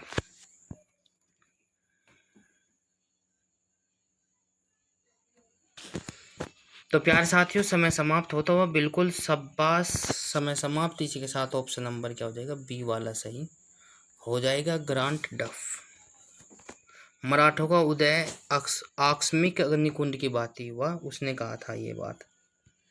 ठीक है, ग्रांट डफ ने। अगले क्वेश्चन पे चलते हैं। बिल्कुल शाबाश, वेरी गुड, जबरदस्त, बहुत अच्छे। उम्मीद करता हूँ कि वही स्वरूप रेगुलरिटी आपको अच्छे से आ रही होगी। तो प्यार साथियों आप सभी का प्यार और सपोर्ट हमें मिल रहा है, उसके लिए बहुत बहुत धन्यवाद। औरंगजेब की मृत्यु के समय मराठा नेतृत्व किसके हाथों में था। औरंगजेब के मृत्यु के समय मराठा नेतृत्व किसके समय में था, किसके हाथों में था। राजा राम, ताराबाई, संभाजी, जीजाबाई। तो जल्दी देखिए फटाक से बताइए कौन सा ऑप्शन सही हो जाएगा, कमेंट करें भाई।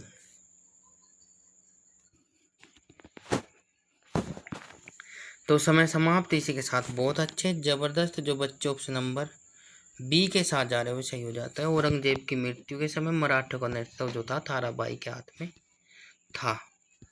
अगला क्वेश्चन आपकी स्क्रीन पर आ चुका है साथियों। शिवाजी का जन्म कब और कहाँ उन्हें छत्रपति की उपाधि कब दी गई। शिवाजी का जन्म कब हुआ था और उन्हें छत्रपति की उपाधि कब दी गई। 4 ऑप्शन आपके नीचे दिए गए। बिल्कुल 1627 से 1661, 1627 से 1674, 1625 से 1671 और डी 1626 से 1675। बिल्कुल समय समाप्त इसी के साथ। यदि बात करें कि शिवाजी का जन्म कब हुआ, तो शिवाजी का जन्म हुआ था भाई 1627 में और उन्हें छत्रपति की उपाधि कब दी गई थी, 1674 में। ऑप्शन नंबर बी वाला सही हो जाएगा। शाबाश, वेरी गुड। अगला क्वेश्चन आपकी स्क्रीन पर आ चुका है साथियों, जल्दी से देखिए फटाक से। क्या कहता है, शिवाजी की मृत्यु के बाद उत्तराधिकारी के लिए किसके बीच लड़ाई हुई।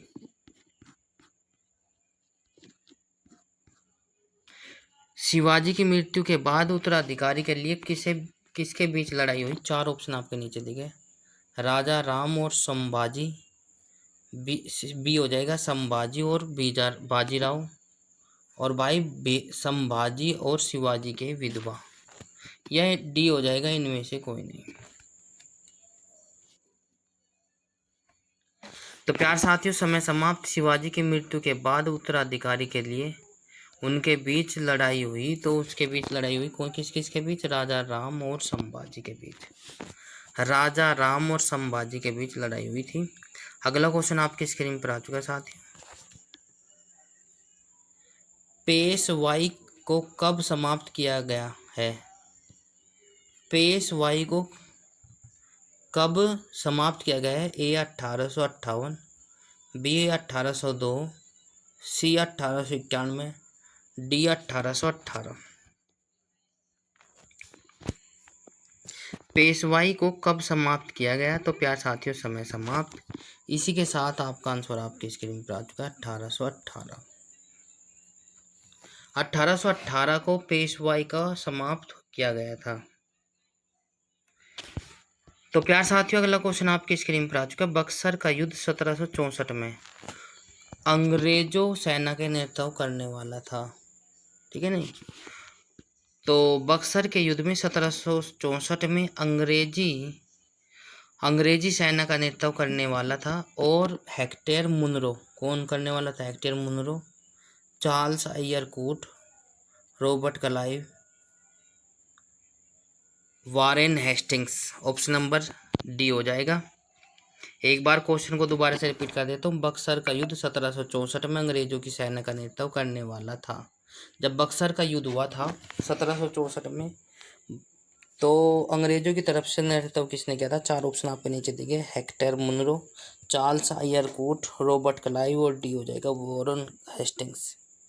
तो प्यार साथियों, समय समाप्त। इसी के साथ बहुत अच्छे समय समाप्त। ऑप्शन नंबर बी ए वाला सही हो जाएगा, हेक्टर मुनरो। तो ठीक है, अगला क्वेश्चन चलते हैं। Hector Munro